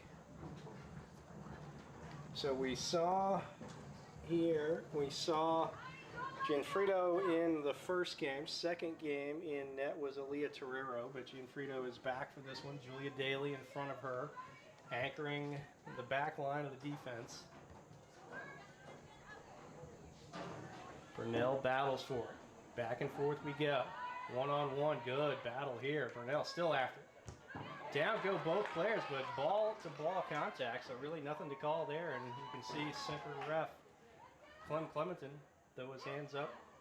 Said nothing really doing. He's looking back to make sure that Burnell is okay. She was slow getting up, but looks to be okay. Laughing that one off. That was a good hard tackle. You know, I think the ref was right on top of it, but you know, nothing there. I think Burnell took the worst of it, but glad to see the refs let them play on. Good job by both players to go all out for that ball. Yeah, agreed. Masuk now sends it forward, turned away by Wethersfield. Malarkey tries to get to it. It's going to be sent over the sideline, right to Wethersfield assistant coach Emily Finelli. Here's the quick throw from DeStefani. Header by Burnell. Gets it ahead to Malarkey down the sideline. Can she get to it? She won't. It'll go out of bounds. Masuk will take over, and we've got a substitution. This is going to be Emma Cruz. Emma Cruz back into the action. I believe Bryn Wilkinson will come off. And we've got a shift as DeStefani then is going to move to the far side. So across the back looks to be DeStefani, Daly, Grace Grismilo, and then Sapala may have dropped back. Solid back line in front of the keeper, Gianfrido. Good low ball play, but there's Daly to get to it. Quick tap ahead. Julia Daly pressured, and Masuk going to win that ball. A name we haven't said too much today, but Claire O'Hay, a freshman in today's starting lineup. And that's her there with the ball. Yep. Claire O'Hay gets a touch, clears it out. Masuk still trying to mount an attack. Wethersfield looking to turn the ball the other way. Gets past Cruz. Good chase by Malarkey. Masuk has to play all the way back. Still in control, though, are the Panthers out of the Southwest Conference. One-on-one battle with Sapala here on the sideline. Masuk will win the throw in there in front of the Eagles bench.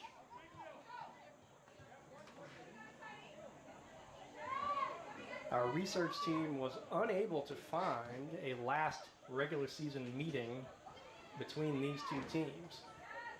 Masuk, a newer participant at least. We haven't seen them the last few years in the Jamboree. Great to have the Panthers here today. Nice. That's a one hopper that Gianfrido gets to, knocks it down. Here's the rebound, tap across, and there's going to be the first goal of the game. Nicely done. Offside. Might be offside here. And we saw that in one of the earlier games. It's that rebound, and we're going to go to it.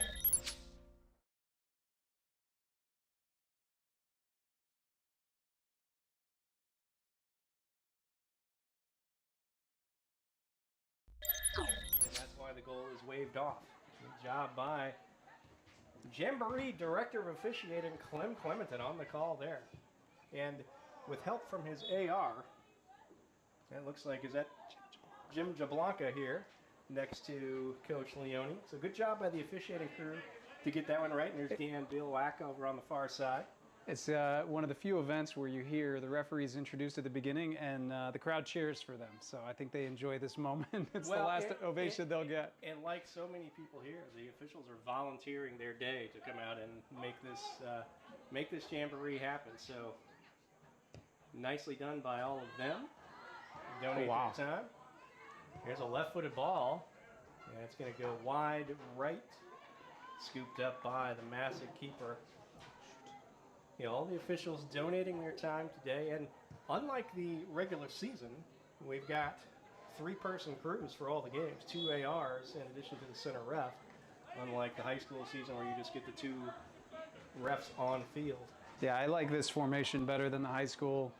You know, it's really tough for those 2 center refs in high school games to catch all the offsides, and so many key moments come from those questionable calls either way. Here's Daly off the free kick, just inside the center circle. Shackner's on the far side giving chase for the Eagles. Shackner and Daly, 2 of the 3 senior captains, along with Caitlin Malarkey for Coach Tony Leone's team this year. The Eagles last year ended up with 9 wins, advanced to at least the second round of the playoffs, the state tournament, for the 3rd consecutive season. That's the first time in nearly 30 years we get a ball in toward the 18 and scooped up by the Masuk keeper. First time in nearly 30 years for the Wethersfield program to make it past the first round of the state tournament 3 consecutive seasons. So this really is one of the bright eras in Wethersfield Eagles girls soccer. We'll see if this year's team can continue the strong tradition, 56 wins over the last 5 seasons for this girls program. Last year, the first of the 5, they did not hit double digits, but ended up with 9 wins. And we think this is Addison Yanissi coming into the game.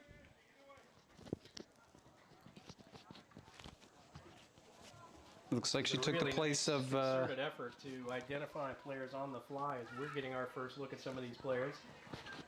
Relying on our team here. We've got Lena Rodriguez on camera duties. We've got Luke Kraut here on PA and clock duties, scoreboard duties, also helping us with some identifications.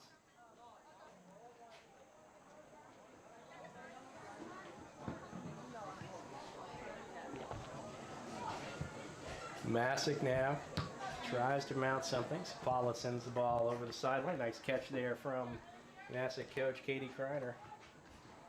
Short throw comes in right at the midline. Good pressure immediately from Wethersfield. Addison Yanoski get involved right away. Shackner left foots it, switches fields. Looking for Burnell, top of the 18. Gets ahead on it. Cruz is going to let one fly. Oh, look at her there, too. Wow, we had an opportunity. And what do we got? That's going to be a free kick, Wethersfield. Too much contact from the Masuk defender there. Yeah, Yanasi, we've said her name a couple of times. Yanasi. We've said it a few times, 3 different ways, a couple of times wrong. You don't always control whether you have a good touch or not, but the one thing you do control is how active you can be and how much you can hustle. She jumped onto the field and has not stopped moving since. All right, so Julia Daly's going to line up this free kick. We are dead straight even with the goal. 4-player wall for Masuk. Over it goes the kick, and that goes, are we calling it, through the football uprights? Or football official Luke Kraut says 3 points on that scoreboard. But we remain scoreless on the soccer scoreboard, 16-36 and counting here in this 3rd and final outing of the Jamboree for the Wethersfield girls team. Still looking to find the back of the net for the first time. Scoreless draw against Newington to start the day. Oh, this could be dangerous. Goalie turnover on the goal kick goes right to Wethersfield. Another scoreless draw against Maloney in their 2nd outing, and we're still scoreless in this one. So defensively, the Eagles have been good. Offensively, still trying to find the right combo to find the back of the net.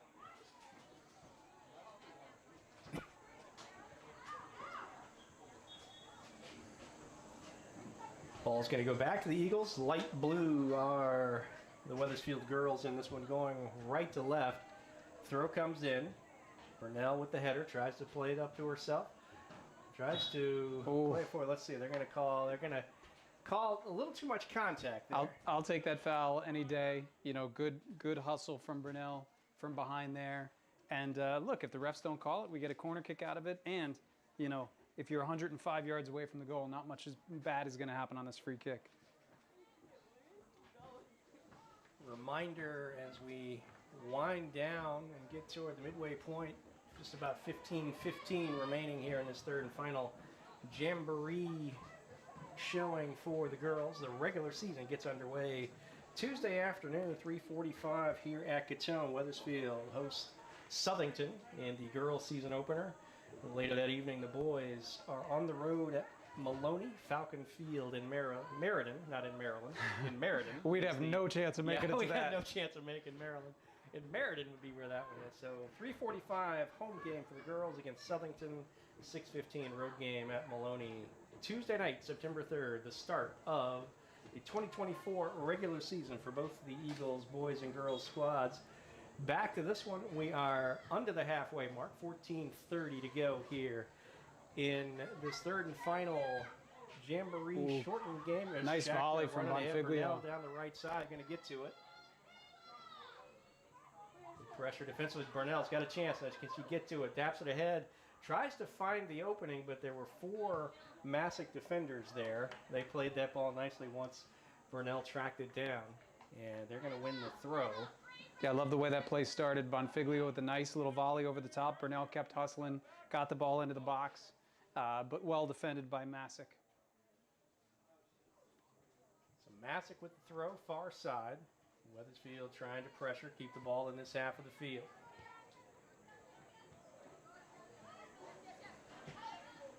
Masuk comes out of there, crossing the midline. Good play there by Chris Milo. Ball tapped ahead, good control so far for Masuk as they try to get something moving. Cross, nicely done. Wow, that was a beautiful cross. Just a step in front of the other attacker there.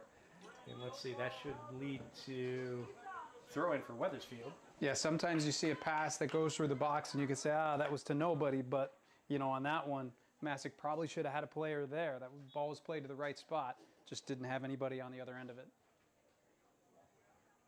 We talked about that a little earlier. Those are some of the things that you see in the preseason. And as you continue to work, get used to each other on the field, some of that timing comes, and you think about opportunities in a game like this that maybe got away that you were able to correct and turn into shot opportunities in the regular season. Wethersfield takes control, left-footed ball by Cruz. Burnell is coming down the left side. She slowed up, hesitated, but now it's going to get to it. Left-footed toward the goal, but it goes behind the net. Yeah, not exactly sure what Burnell was thinking there. Did she think she was offsides? Was she holding up, maybe letting Schachner go there? But yeah, it looks like she hesitated a little bit and gave herself a little bit of a worse angle on that cross. Yeah, just held up just enough that then she had to charge once she realized she could get to the ball. It was maybe moving a little too fast to get the turn and the angle that she needed on the shot. It went behind the net, so ball comes back into Masuk. They're going to make a substitution at the next opportunity, and here it is. We're going to sub across to the far side, so nice hustle by the players exiting. And we're going to get, at the next opportunity, a keeper change for Wethersfield as Aaliyah Terrero is going to get another shot in net for Wethersfield to close out this Jamboree day. 11:46 and counting. Scoreless game between the Eagles of Wethersfield and the Panthers of Masuk. Ball deflects. Schachner's got it, and a clear pass. She sends one high, looking for Burnell. Header toward the goal. Goes just right. That was a really nicely designed play. See if we can get another look at it as Schachner got to the ball.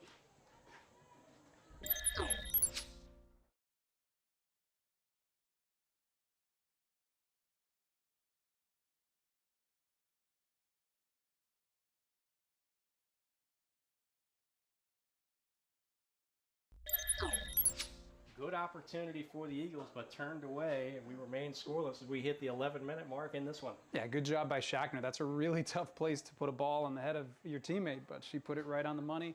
Good chance for the Eagles. Nice camera work there from Lena Rodriguez, who's manning the camera here in the stands for us, bringing the action to you, and a great job from producer, director, casting agent, Tom McCarter, making those instant replays happen. We're excited for some of these new capabilities. And again, we're hoping to bring this same kind of broadcast to you for as many of this season's boys and girls home games as we can make happen. We'll probably end up providing a weekly update on scheduling and status, but goal will be to get to as many of the home games as absolutely possible. Nice opportunity for Masuk. Just passed every defender off the post. Just had a clear path in toward the goal and then hits the bottom of the post. Those posts have really gotten a workout today. They really have. Wethersfield gets lucky to come away unscathed on that one. Back toward the goal come the Panthers of Masuk now. Keeping the pressure on Wethersfield. A lot of contact. That's going to draw a whistle. And that's going to be a dangerous free kick opportunity here.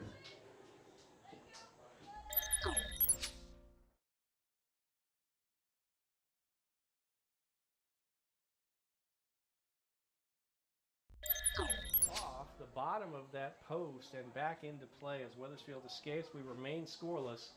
But this is going to be a dangerous free kick opportunity, Tom. Yeah, one of the things if you're Wethersfield, if you're the defense, if you're the goalie, you look at the Masuk player lining up, looks to be right-footed. You're not really thinking she's going to be shooting from that angle. So I'm expecting her to kind of serve one towards the back post. Players are going to crash. That's at least what I'd be thinking defensively. All right, so a three-player wall for Wethersfield. Action moves toward the goal. Ball goes all the way across Daly with a nice header, and that's going to get over, it looks like, to the sideline, so it'll be a throw there for Masuk. Sometimes when you see teams line up a lefty and a righty, it's to keep that element of surprise there. When you just line up one, it gives a little bit of an advantage to Wethersfield defensively. In comes the throw. Masuk threatening here. Sent one off the post just moments ago. Wethersfield desperately would like to clear this ball out and move into the other half of the field.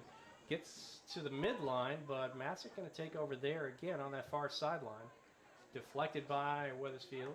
Masuk will maintain control in their offensive half. 8:30 to go in a scoreless game.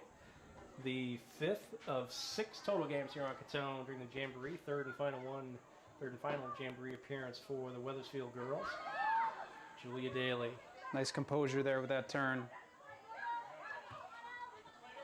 Paula gets the ball up to Brunel. Nice turn to get control of the ball. Stutter step. Trying to get past 3 defenders. Got past 2, and she's past the 3rd. Still with the ball on her foot. Alana Brunel. Official says play on. Sends it through. Looks like that was Yancey perhaps over there. She's going to send one toward the goal to be deflected. So we get a set piece coming for the Eagles. Corner kick out of the far corner. 7:45 and counting. Scoreless game. Nobody's moving, don't give them the ball, bro. Right? Coach Leone barking some instructions. Here's the corner kick. Arm is up. Nice service played back toward the top of the 18, middle of the field. There's Daly coming in trying to get the shot. Going to get another corner kick. It is going to be another corner. Good call, Tom McCarter. I love Daly going through that with all her might. There was nothing that was going to stop that ball. She got a lot behind it, and that top spin just kept it going. So we line up. We're going to do it all over again. Far corner, 7:10 and counting. Here is another service back toward the top of the 18. Headed out, cleared by Masuk. Can Wethersfield get to it? Nobody home for the Eagles. Masuk with plenty of space in the center of the field. This player's dangerous. She's the one that hit the lower right post the last time down. Really good with the ball on her feet. She's going to get past more Wethersfield defenders and some speed there. She's going to have another shot opportunity. And that is going to be the first goal of the game at the 6:48 mark. You can see that one coming from midfield time. Yeah, you could tell, you know, we've seen her play a little bit today.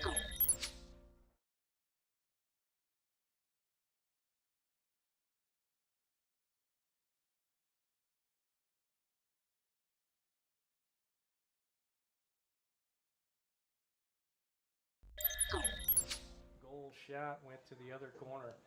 Nicely done, but the ball control is really the striking thing for what you would have to call maybe their striker. Yeah, some players are fast players, and they're a little bit slower when they get the ball. She looks just as fast when she has the ball as when she doesn't. That was an excellent play. And she really just moved past probably on those 2 possessions, the one that hit the bottom of the post and then that one that went in the back of the net. Both of those plays, she must have weaved her way through 6 or 7 Wethersfield defenders. Wethersfield now with 5:40 left to try to get this one back. That's the first goal of the afternoon the Eagles have given up in these now 2+ games.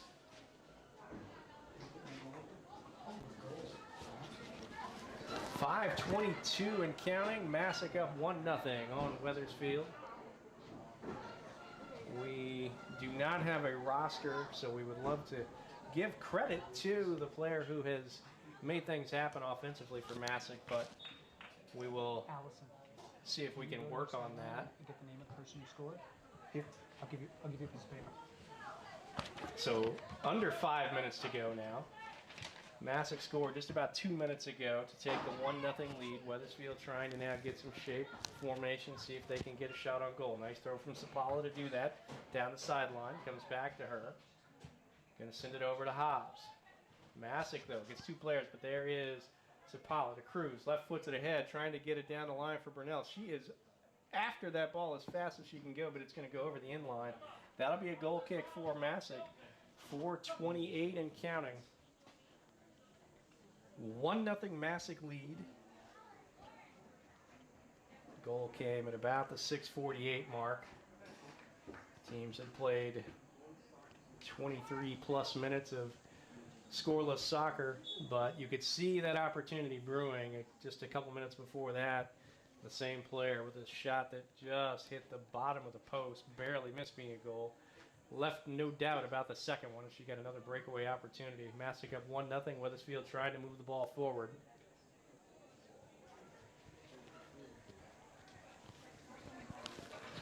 Good job by DeStefani on that far side. Sends the ball up to Cruz. She's going to left foot one through, trying to find maybe Burnell a little too close for that connection to happen the way they were designing it. Right idea to look for the angle. 1-0 Masuk, 3:30 to go. And we thank production assistant Allison Montez for helping us out. Ella McGee for Masuk, definitely going to get the game ball for this one. 2 great opportunities, put one up in the back, and they have to give Masuk the lead. Wethersfield trying to turn, but that ball's going to go behind the net. So it'll be a goal kick for Wethersfield at the 3-minute mark. Yeah, I like what I see from Wethersfield's youth. A couple of freshmen and sophomore on the field. Yanissi, you know, the last time we were talking about the ball played a little bit ahead of Burnell, was calling for it, and you don't normally see a freshman on the field with some juniors and seniors saying, "Hey, pass me the ball." So great confidence from the freshmen, and I think Coach Leone's really excited about the youth that he has, in addition to the veterans that he's returning.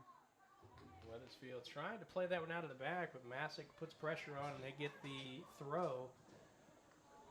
And Grismilo able to let it roll over the end line. So Torero will grab it from the other side of the ropes there at the far end of the field. We'll have a goal kick. She's going to roll it out to Julia Daly, who will take the kick. 2:15 and counting. Wethersfield trying to move the ball down the field, see if they can even this one up and get out of here with 3 draws on the day. Both of the Eagles' first 2 games, scoreless draws. They trail this one 1-0 as we go under the 2-minute mark. Waiting still on this goal kick to be taken. There it is. Julia Daly sends the ball toward the midline. I believe that's Bonfiglio there with the ball. Mm-hmm. Sends it ahead, Great trying ball. to find down the side. That's Yanissi. Schachner and Burnell both up front with her. Wethersfield forces the clear. That's going to be a corner kick. Wethersfield's got to get everybody up here. 1.5 minutes to go, down a goal. And here comes Daly trotting up from the back. Yeah, keep your eye on Daly. She's the one who's gonna. She's gonna be the one who finds this ball no matter what. So the Eagles crowd the front of the net. Ball comes in short. Gets past Cruz. Daly with a foot on it. Bonfiglio was near it. Goes back to Yanissi. Oh! Shacker diving. Stop. Oh! Off the post. Oh! Another opportunity. Wethersfield denied, and we hit just about the 1-minute mark. 1:02.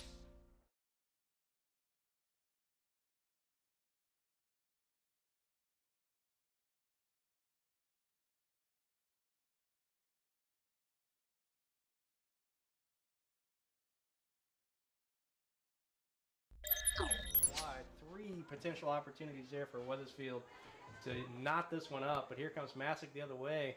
Guerrero's going to scoop that one up. 37 seconds and counting. Wethersfield needs to get moving the other way. High kick from Guerrero. Bounces. Burnell and Shack are both near each other. Burnell gets hit. Looks like she's okay. Cruz sends a high ball, going to go over the sideline. Which way is that going to go? Did we get a deflection, or are we going Wethersfield way? Let's see. Masuk ball.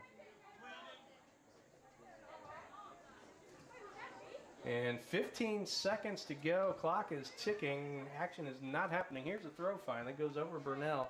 And it looks like that is how this one will end as we count down the final 5 seconds. Unless Wethersfield can do a quick touch and shoot. And there we go. There's the horn. So Masuk with the goal from Ella McGee takes this one over Wethersfield 1-0.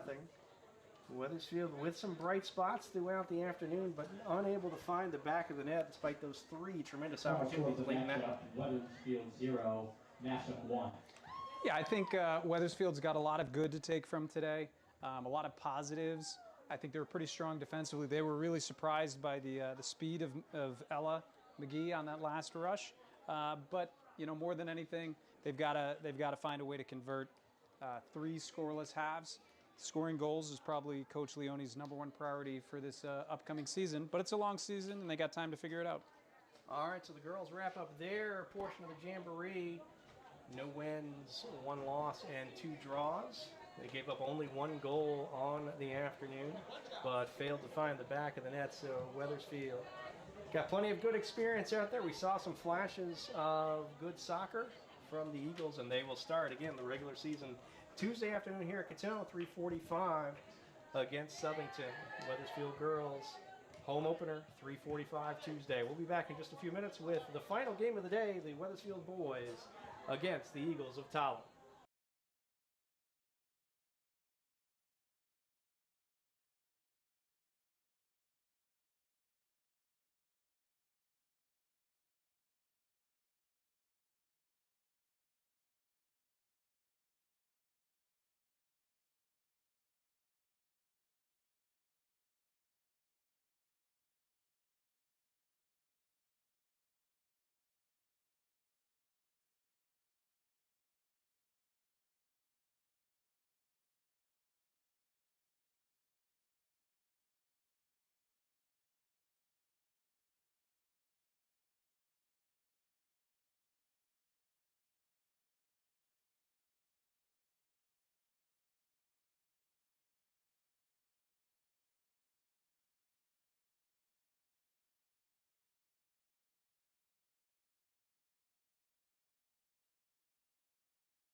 And we're back. It is game 6, the final one of the Jamboree. Wethersfield boys make their third appearance here on Catone.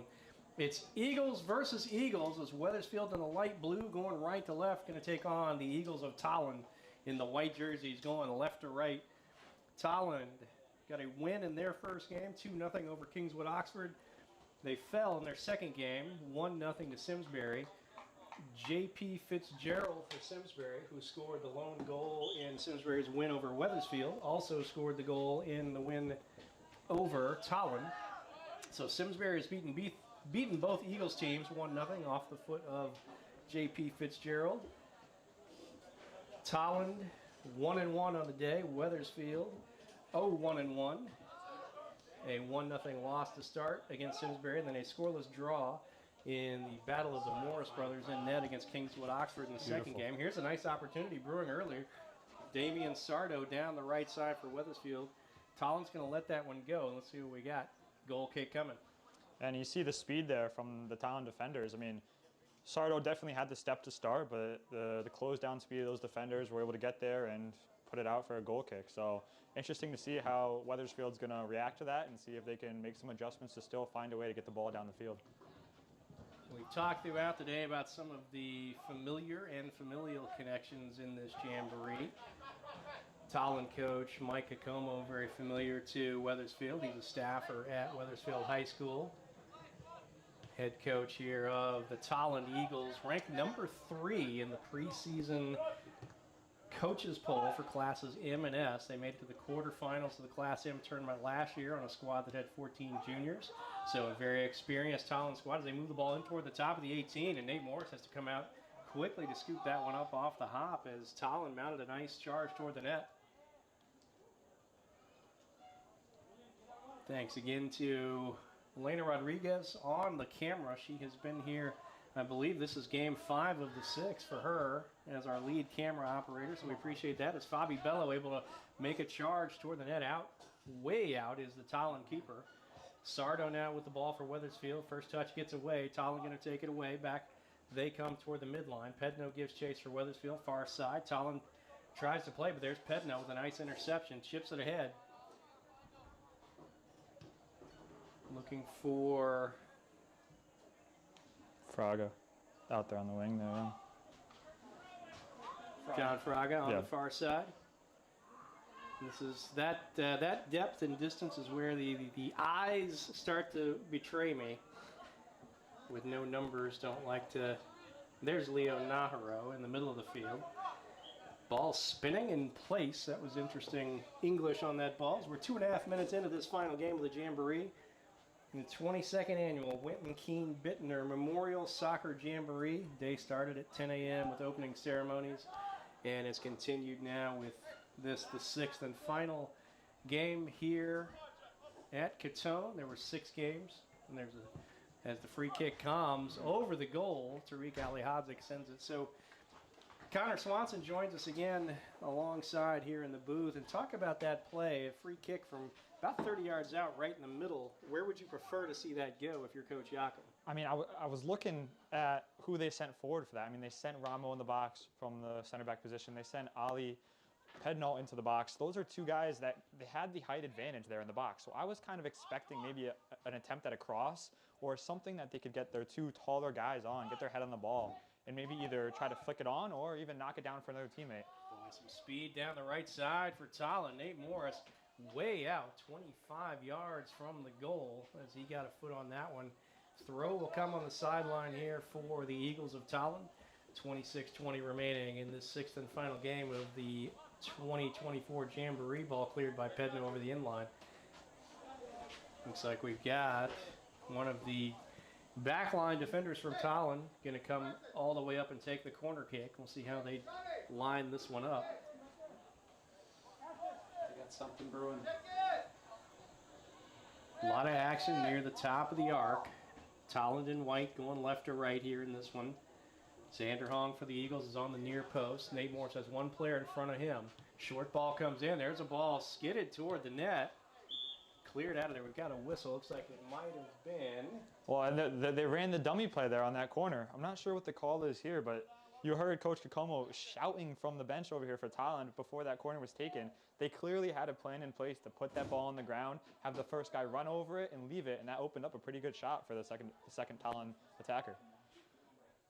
So a bit of trickeration for Tolland on the first set piece of this one. About 5 minutes in, still scoreless. Eagles looking for their first goal of the afternoon. Had some good ball movement. It's just been more about the execution once you get down to the last 20 yards or so. Good job from Naharo. Sends it ahead. Here is Fabi Bello. Nice slide tackle. He goes down. Looks like the player got to the ball first, though. Bello's back up. Here's Ashwin Maharaj, into the box. It's going to get out for a corner. All right, so a set piece now for the Eagles. Let's see what they have for this one. Near corner. Oh, short. Tariq Alihodzik will line up to take it. 24-36 and counting here in the first half. Wethersfield overloads the far side. Nobody short on the near post. Line drive goes in, headed by Pedno. Ball bounces up, headed out of there by Tolland. Pedno gives chase down toward the sideline. Alihodzik now has it just outside the 18. And we've got, looks like handball there, yeah, unlucky there. He got the touch, just came right up into his hand, and you know it's unfortunate. Good position there, but in soccer it happens, and now the Eagles drop back. Good service on the corner kick though. Oh yeah, able to get his head on the ball. I think that's going to be a strength for them when they're playing some of these shorter teams. You know, bring Oliver into the box, bring Ramo into the box, and just swing those balls in, and maybe they score a couple header goals this year. Good hustle there from Xander Hong on the defensive effort. Sends that ball over the sideline. Under the visiting bleachers goes that one. And Tolland tries to maintain control. Nice turn there. Good shield to keep the ball toward the middle of the field now. Tolland still in control inside the 18 now. Pedno one-on-one on the defense. He clears it out, but Tolland player waits for it. Opportunity brewing. Ball goes toward the net. Knocked out of there by Ramo Amatovic. Still under pressure are the Wethersfield Eagles. Tolland on the attack inside the 18. Sends it back toward the middle. Gets away from that player. Wethersfield trying to come out of there. They do clear. We've got some contact. Whistle blows. Which way is that one going? I think it's going to be a kick for Wethersfield here coming out. All right, so good defensive effort there. Tolland is putting the pressure on. Putting some pressure on as we are just under 7 minutes, just over 7 minutes going on this one. Julian Coulier tries to find Tariq Alihodzik. Gets away from Wethersfield. Coulier again, here now down the right side. Tolland has some speed on the attack up front on the wings. Inside the 18 now, right side. Cross comes, it goes all the way. That was actually a shot. I think that definitely was an attempt on goal. Yeah, I think he was trying to put it to the far post there. That was dangerous. We've got a corner coming.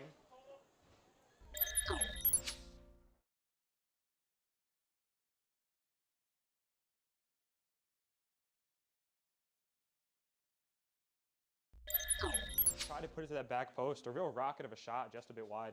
So Nate Morris must have gotten a finger on it if it's a corner kick opportunity coming out of that. Wethersfield clears that one away, but still in the attacking third are the Eagles of Tolland in white, moving left to right. High ball played in, headed out of there by Ramo Amatovic. Wethersfield trying to come the other way. Left-footed ball. Good played ball. ahead. Wethersfield on line, onside. Fabi Bello, 1-on-4 now. Holds it up, lays it off. Fraga tries to get in toward the 18, cleared by Tolland over the sideline. So Wethersfield had an initial opportunity, but only one attacker up against what ended up being four defenders and turned away. We saw the help came eventually, but it was almost too little too late, and we just couldn't keep it. What a chip from Pedno to Alihodzik. He is thwarted, though, as he tries to get the shot off. Yeah, let's take another look at this here. Yeah, if we can spin this one up, if the folks in the truck can get us a second look at that, that was a beautiful goal.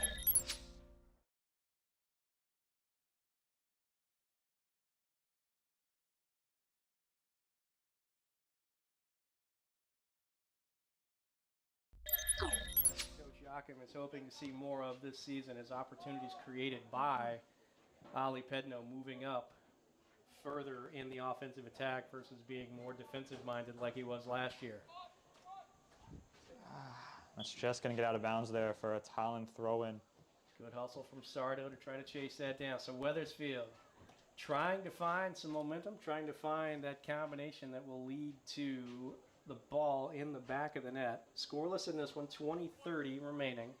Wethersfield looking for the first goal of the day. On either side, actually. The girls played their 3 games, unable to find the back of the net despite a few opportunities scattered throughout the 3 games. Same story for the boys through 2+ games here so far. Pedno tries to poke it through. Tolland takes over in the center circle there. Here come the Eagles of Tolland in white. Down the field they come. Xander Hong with the one-on-one defense. Gets some help on that far side. Tolland still in control. They're going to switch toward the middle of the field. Shot comes. That's going to 2-hop to the left of the goal. Nate Morris didn't even move on that one. He knew that was not coming his way, so he'll have a corner kick as Wethersfield tries to get the offensive attack underway. We're more than 10 minutes into this final game. Julian Couillet sends it ahead. Tariq Alihadzic with first touch gets away. Tolland takes over. Here come the Eagles of Tolland again, but nicely done. Tariq Alihadzic did not give up on the play. Came back, won the ball. Still after it. Tolland, though, gets it back. Pedno with the defensive pressure. He goes down. Alihadzic with a flying tackle. Tolland keeps control of the ball. Good effort from both teams here. Good pace to this game. Final game of the day. Neither team letting up. 19-14 and counting. Throw will come for Wethersfield. Down to the end of the Wethersfield bench. Julian Couillet scoops it up as Coach Yakum looks on. Motions for some movement down toward the offensive end. Bello pressures there, but Tolland with the high kick forward. Pedno one-on-one against Tolland's attacker. Tolland now toward the top of the arc. Left-footed ball deflected by Hong, but Tolland is waiting for it on the far side of the box. Good ball movement for the Tolland Eagles. Hong one-on-one outside. And that ball is chipped. And let's see, are we going to get a corner for Tolland out of that? Might have gone off of Hong if we saw that correctly. And we are lining up for another set piece. We'll see what kind of play Tolland breaks out this time. Now, after you run something kind of like what they ran, a little bit of a trick play the first time, do you try that one again, or do you go to something else here? I think for the immediate next corner, you should probably switch it up. We might see it later in the game, but yeah, you see here, they're just putting it into the box. Line drive right into the box. Wethersfield defends that one nicely. Couillet chases on the far side. Tolland's going to send it over the sideline, so Wethersfield will take the throw. Sardo there to scoop it up quickly. Nice effort today from the youth soccer players who are manning the sidelines, making sure the teams have soccer balls ready to go when the ball goes out of bounds. Ball played forward by Alihadzic, but nobody home for the Eagles. Tolland going to send it back to their keeper. Out of the back will play Tolland.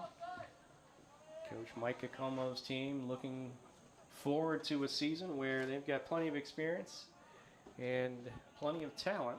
Scoreless here in this one, 17-22 remaining.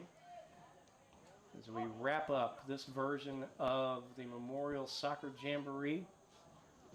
And I'm curious to see here, last time we did see what looked to be kind of a shot. I'm hoping that with this angle, they might try to be more direct with a cross here. They got Oliver, Pedno, and Ramo again going up into the box, using their height advantage. It's a good ball to the back post. That's Ramo's there. Beautiful. Oh, deflected. Nicely done by Fabi Bello to get a foot on that ball, but good defense from Tolland there to turn the Eagles away. But good effort.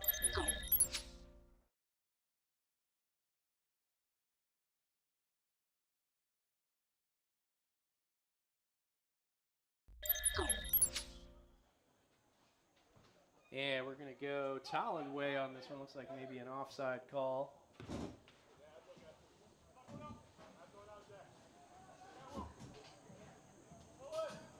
Good strong defending there from the Tolland player. He was able to shield off the Wethersfield attacker and lead to a goal kick. 16-10 and counting left in this one. 0-0 is the score. Tolland in white, Wethersfield in light blue. Season officially gets underway Tuesday night for Wethersfield's Eagles. 6:15 game against Maloney at Falcon Field in Meriden.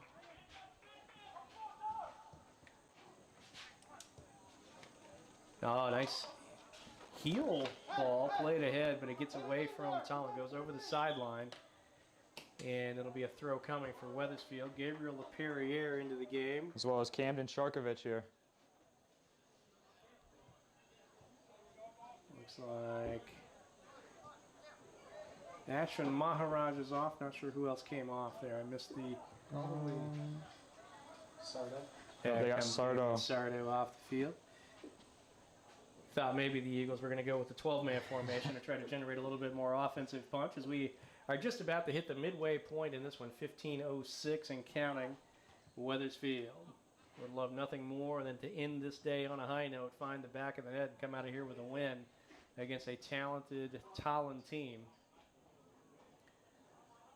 Simsbury, though, has so far been the story of the day on the boys' side as they have beaten both Eagles teams by scores of 1-0. Each one, the goal scored by J.P. Fitzgerald. So good ball from Fraga there. Here come the Wethersfield Eagles. Nice ball played. Beautiful. Through. It's going to get Camden. there. Oh. It's going to be whistled offside, and the Eagles can't believe it. Not the greatest angle for us to comment on that one, but the Eagles players, you could see instantly just all turned around and hard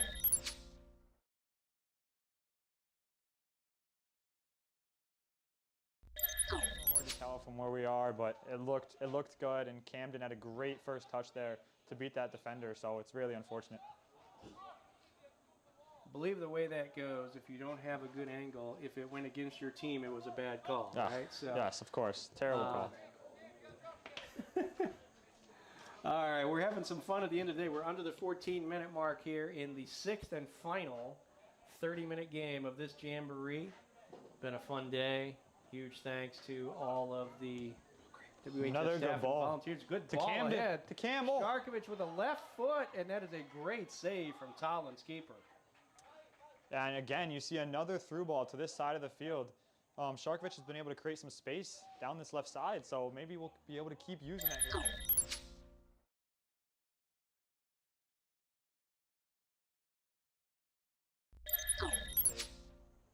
Good aggressive keeping. Here's a ball now down the right side, trying to make the cross, but played nicely by Tolland's defensive back there. Xander Hall comes up to get it for Wethersfield. The Eagles trying to play the ball forward.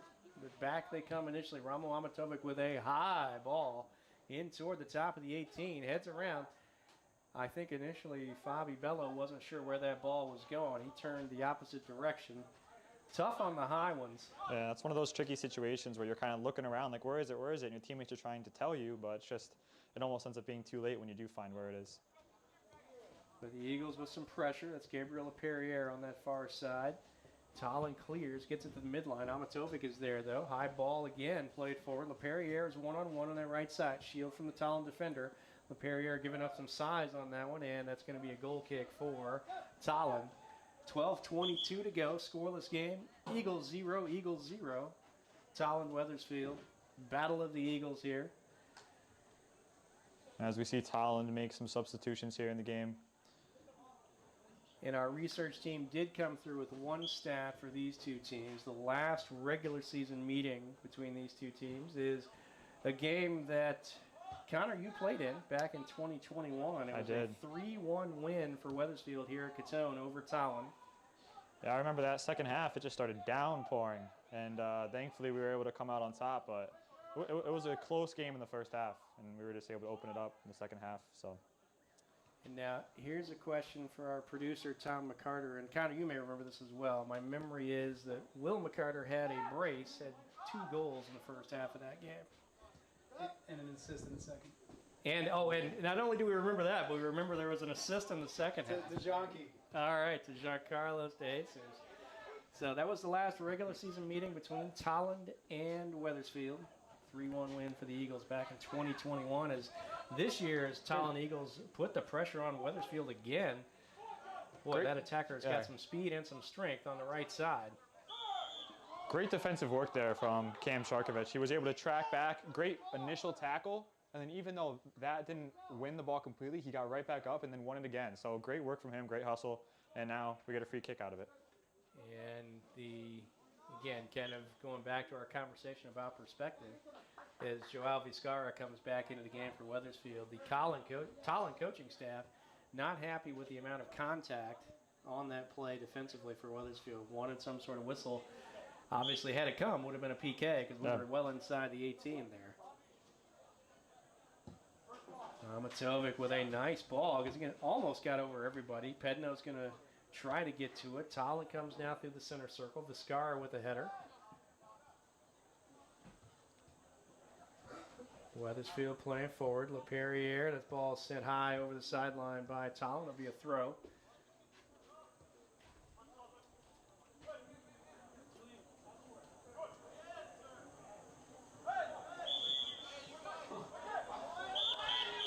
We've got a lot of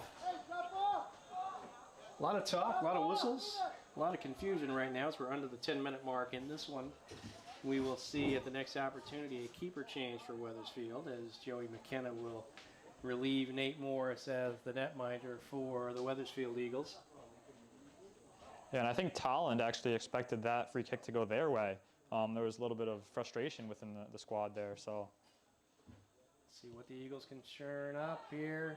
Oh, it got over the keeper. Can Wethersfield get to it? Beautiful play from the Tolland back line as they denied Wethersfield on a golden opportunity after that free kick got over the outstretched hands. Yeah.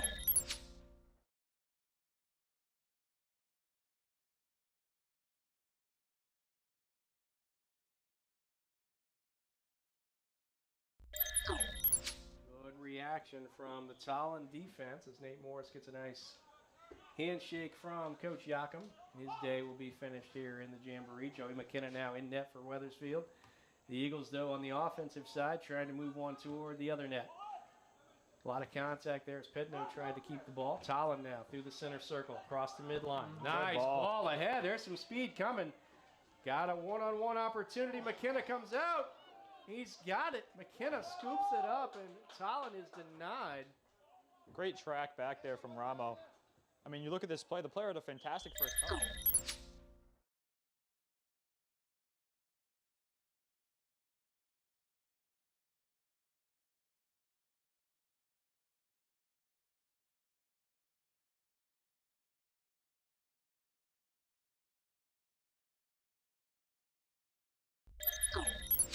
After the play had dissolved, he was on the ground and was pounding the turf.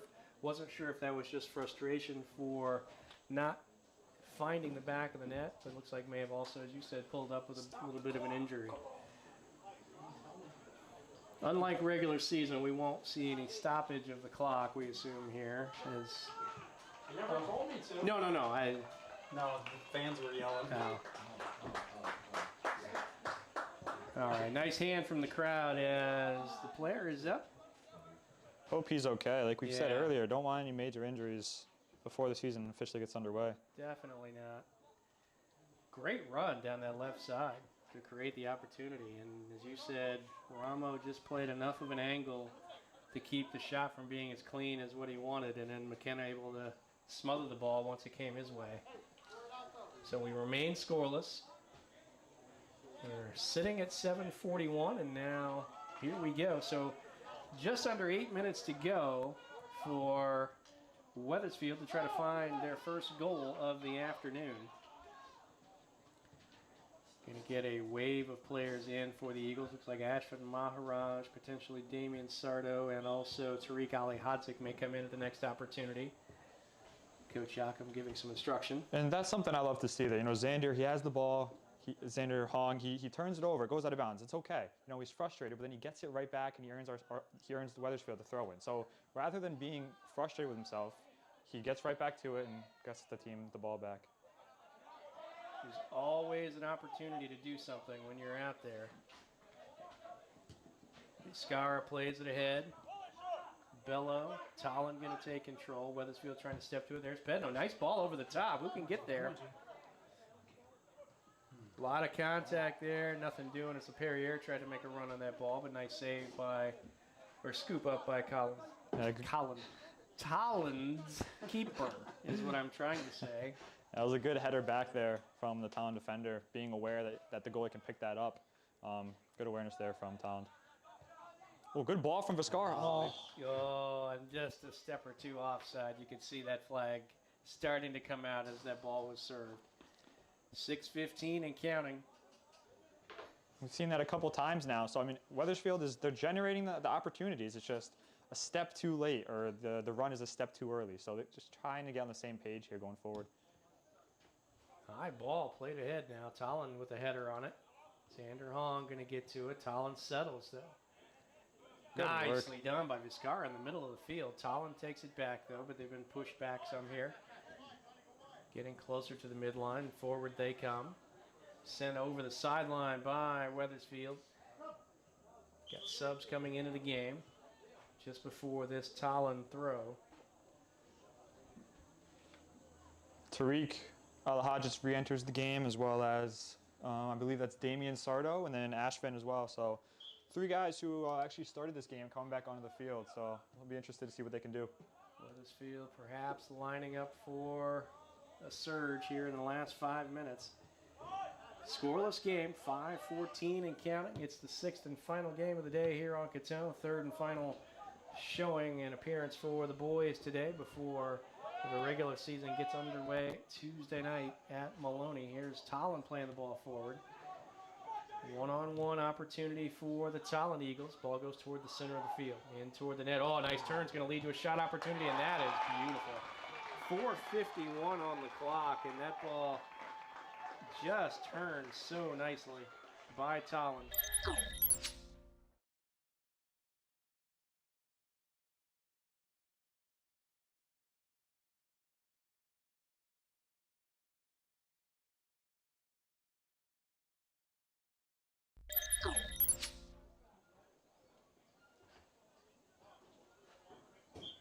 Just under 5 minutes. Curious to see what Wethersfield has to respond with. I mean, they've had chances. It's got to convert now. Yeah, good shield there. Tolland's keeper able to get that ball at the top of the 18 before Wethersfield could make something happen. So the second goal of the day given up by Wethersfield. Simsbury got one in the first game against the Eagles. Tolland now with one on the board here in the 3rd and final game for the boys today. Can Wethersfield find a way to even this one up? Oh, good defense there from Tolland, but there's Pedno waiting for it. Sends it over to Vizcarra, back to Pedno. Chip shot. Beautiful. That's a beautiful ball. Looks like Sardo held up just enough instead of maybe making that run all the way through. I think he might have thought that Favi Bello was going to actually go for that ball, so I think a little miscommunication there, and it cost him. That's the kind of thing, though, as you see that develop. I assume, Connor, from your experience, you take things like that with you and you remember those the next 100%, time. 100%. As you go through a season, these guys, I mean, they've been playing with each other, you know, for the summer now, maybe saw them last year as well. They're going to build chemistry each and every practice, and especially in the games, learning each other's tendencies, who's more willing to go for a ball like that. So if there's a situation like that again, I expect it to look a whole lot different. Pedno in the center circle. Incredible. Nifty footwork to keep that one alive for Wethersfield. Here come the Eagles on the attack. Ball sent toward the goal. Looks like deflected, and we've got an injury there. I think Fraga maybe.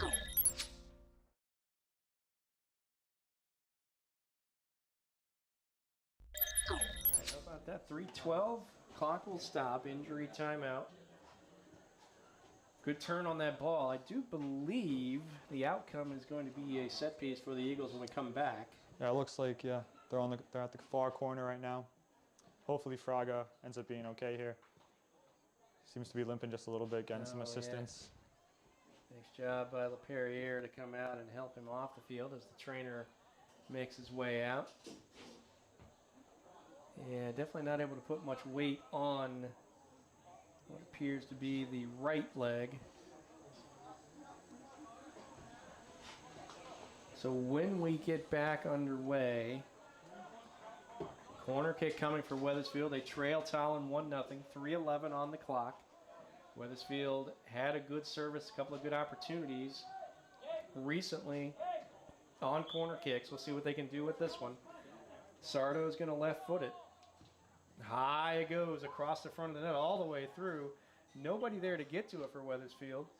And that's going to be a goal kick. So a bit of a wasted opportunity there for the Eagles. I mean, that's a great service there. You got it right where you want it, right? The back six, there's just nobody there. So another missed opportunity for the Wethersfield Eagles. And Tolland wastes no time with the counter.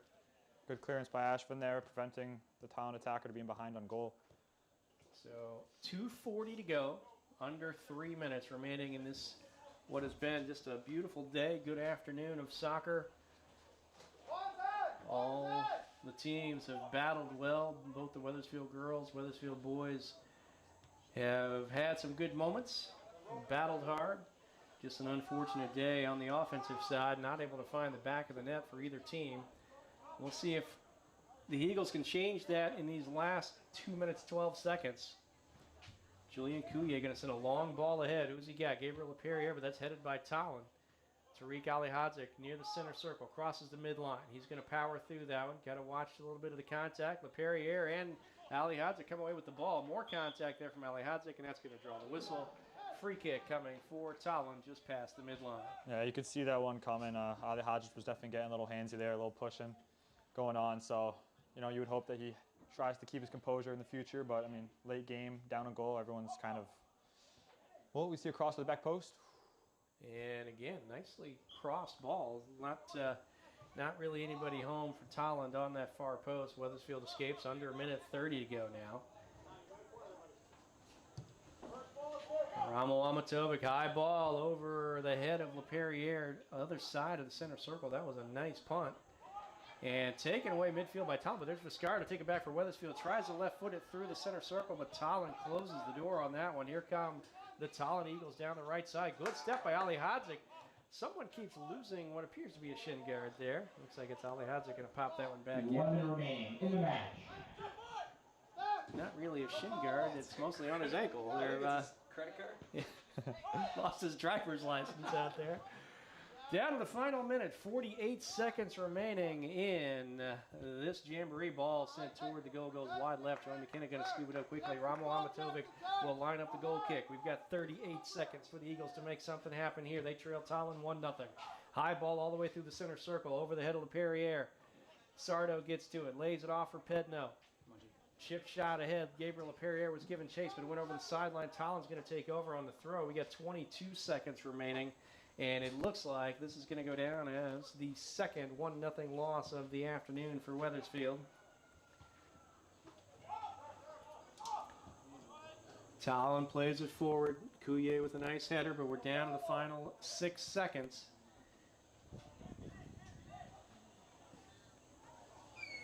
And that'll do it for this game and for the Jamboree. I want to again thank members of our crew, PA announcer Luke Kraut, producer, director extraordinaire Tom McCarter, bringing you some of the new features you saw today, including instant replay, ladies and gentlemen. Guest color commentator and WHS soccer alum state champion Connor Swanson alongside for these last couple of boys' games. And on the camera throughout most of the afternoon was Elena Rodriguez. We thank you very much for your duties filming today, along with some help from Allison Montez and Obama Riley. That'll do it for us. The 22nd annual Winton Keene Bittner Memorial Soccer Jamboree is in the books. Wethersfield 0, Tolland 1. And we will bow out for this one. Again, we'll be back here on YouTube. Wethersfield High School Boys and Girls Soccer live streams is your search. Find us on YouTube. Of course, if you're hearing me say this, you've found us already, but share it with friends. And we'll be back Tuesday afternoon, 3:45 kickoff for the girls against Southington as the regular season gets underway. My name's Dave Gustafson. Thanks for watching, and we'll see you soon.